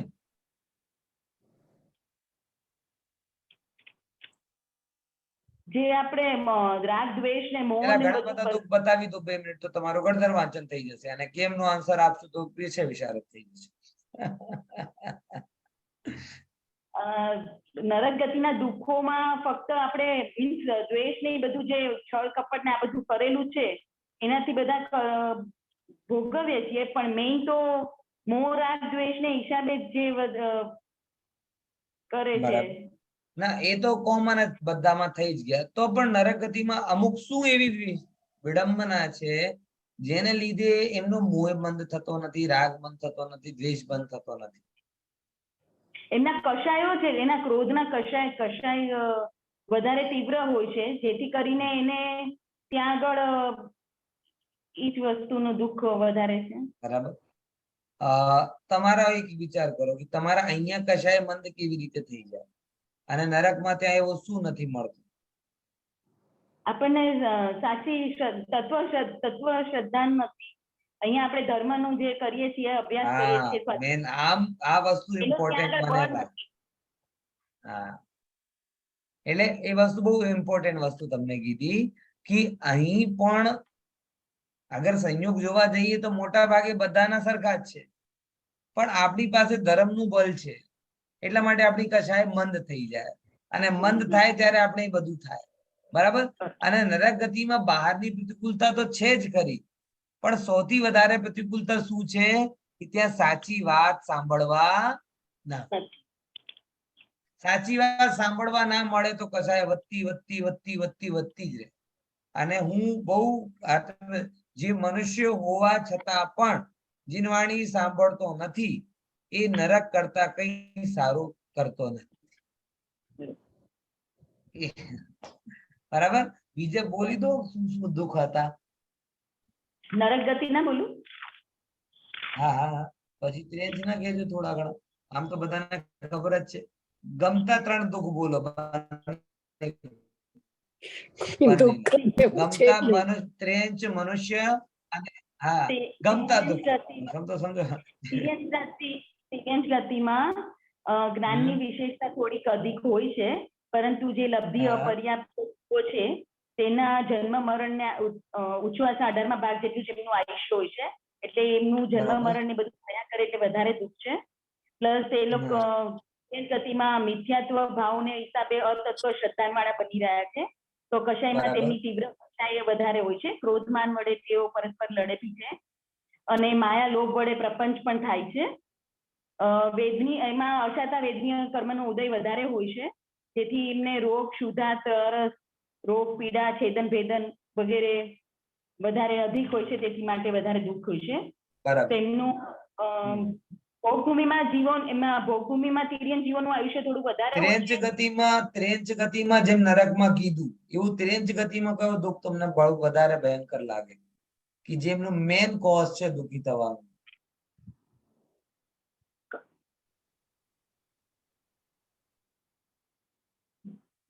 આ તો બધામાં એક જ આવે કે બધામાં main જ તો આવે. પણ તો એમ એ લોકોમાં છૌપસમની મંદતા હોય. કે અમુક અમુક એ વસ્તુ અને નારકીમાં કશાયની તીવ્રતાને લીધે જીનવાણી મળતી નથી. એ લોકો જેમ કે હું વ્યાખ્યાન કરતો હું, કૂતરો આ શું સાંભળી શકે, કબૂતર આવીને સાંભળી શકે, બરાબર, પણ એ લોકોનો એટલો સૂક્ષ્મ મન હોય કે એમને કઈ ખબર જ ના પડે. તો પછી સેમ વસ્તુ રિપીટ થાય કે ત્યાં બરાબર. કશાયને લીધે ખબર નથી પડતી, અહીંયા અજ્ઞાનતાને લીધે ખબર નથી પડતી. સાચા. હા, અને એટલા માટે હું તમને કોમન વસ્તુ કહું કે જીવનમાં બધું સમજવાનો ટ્રાય કરો, આત્માને સમજવાનો ટ્રાય ના કરો તો તમે તે જ ગતિમાં જવાની તૈયારી કરી રહ્યા છો. આટલો સમજી લો. બહુ સારું. હવે મનુષ્ય ગતિના તો તોડરમલજી સાહેબને એક લાઈનમાં કીધી, કેવું સરસ. શું લાઈન હતી? બહુ જોરદાર લાઈન હતી ને. આ છે ને બહુ કેવી. પુણ્યના લીધે સામગ્રી છે, કશાને લીધે આસક્તિ છે. હા, પુણ્યના ઉદયને લીધે અને સામગ્રીને ભોગવે છે. ઈચ્છા અને સામગ્રી મેળ બેસતો નથી ક્યારે, એટલે ઈચ્છા ક્યારે બી આપણી ઓછી થતી નથી, માટે હંમેશા દુઃખી થયા કરે છે. હા, હા. એટલે આ પુણ્યની દેવ અનુકૂળતા છે. અને સાથે સાથે આપણે મનુષ્ય ભાવમાં બી આપણે કરી શકીએ છીએ કે જે આપણે દુઃખ ઓછા કરી શકીએ જો ધર્મના પદ પર આપણે લાગીએ તો સેમ વસ્તુ કે આપણે આ મનુષ્ય ભાવ આપણો વ્યર્થ ન જાય. બહુ સારું. દેવગતિમાં પણ લાગી શકીએ, મનુષ્ય ગતિમાં પણ, ચારે ગતિમાં ધર્મના માર્ગે લાગી શકીએ. પણ ચારે ગતિ કરતા મનુષ્ય ગતિમાં ધર્મ લાગવામાં શું ફાયદો વધારે છે? સીધો મોક્ષ માર્ગ આપણને મોક્ષમાં બાકી બધામાં શરૂ થઈ શકે, પૂરો ના થાય. અહીંયા જો ધર્મમાં લાગો તો પૂરો થઈ જાય. જો પાછળ ચિત્ર છે ને કે મનુષ્યો મુનિ બને, ભગવાન બનીને સિદ્ધ થઈ જાય. દેવગતિ વાળાને આવવું પડે, વાયા વાયા કરી વસ્તુ છે. બરાબર. હા, દેવગતિમાં કન્ક્લુઝન શું હતો ટોડરમલ સાહેબ? મને એકચ્યુઅલી મેં કીધું એ દેવગતિમાં હા, દેવગતિમાં. હા, હા. પુણ્યના ઉદયને લીધે સામગ્રી નહીં. પણ એમના મેન દુઃખનું કારણ શું હતું? ત્યાં આગળ વિષયની કશાય આસક્તિ વધારે છે અને એની હિસાબે જીવ દુઃખી થાય છે. દુઃખી થાય. બહુ સારું. અને મનુષ્ય ગતિમાં શું વધારે છે પછી જો દેવગતિ ના હોય તો? મનુષ્યમાં શેરડીના સાચાની જેમ જ આપણે જેમ જો બગડે તો બગાડીએ, પણ જો વાવીએ તો વળી પાછો આપણને મીઠો રસ મળે, એવી રીતે મનુષ્યમાં પણ આપણે વધારે આપણે ધ્યાન રાખીએ અને આપણે ધર્મમાં આપણે કરીએ ધર્મના તો ઉચ્ચ પદને પામી શકીએ, ધર્મમાં લગાવીએ તો, અને સુખ પામી શકીએ. કશાય જેટલું કશાય તેટલું દુઃખ, જેટલો મંદ કશાય તેટલું ઓછું, અને જેટલું કશાય મપાવ તેટલું સુખ. Very good. હંમેશા યાદ રાખવાની વાત આ છે કે ધ્યાન રાખજો, ગમે તેટલા સંયોગ હોય, કઈ સુખ દુઃખ નથી. કશાય હશે દુઃખ, મંદ કશાય હશે મંદ તો, અને છેવટે આત્મજ્ઞાનના બલથી કશાયનો અભાવ. બહુ સારું તમારો રહ્યો. જીવી તમારું સારું રહ્યો અને અમારો વિવી એ પણ સારું થઈ ગયો. બંને ભેગા ભેગા થઈ ગયા, ગણધર વાંચન અને વિશેષ. બહુ સારું. આવી રીતે શું એક એ રીતે આપણો આખો રિવાઇઝ પણ થઈ જાય, તમારું પણ મને ખબર પડે કઈ મારાથી કહેવાનો રહી ગયો એ પણ હું કહી દઉં, તો બધું ભેગો ભેગો આપણે થઈ જાય. એક અસાઇનમેન્ટ પણ તમારો પતી જાય અને મારો પણ હિસાબથી પણ કઈ ચૂકતો હોય તો એ પણ રિકવર. બોલો વૈશાલીબેન, તમારો શું પ્રશ્ન હતો? સર, આપણે જે 3 નરક માં પરમાત્મા જે દેવો હોય, આ જે આ ભવનપતિ ને બધા છે ત્રિભવન, એ જ દેવો અહીંયા હોય, પરમાધામી કહેવાય આવે. પરમાધામી શબ્દ છે જે ને, પરમાધામી, હા, એ ભવનપતિ વાला देव, ये असुर कुमार जाति ना देवो को 10 प्रकार का अंब अम्बरीश એ જ હોય ને. હા, साરું, चलो. हाँ, जय जिनेन्द्र. જય જિનેન્દ્ર. जय जिनेन्द्र.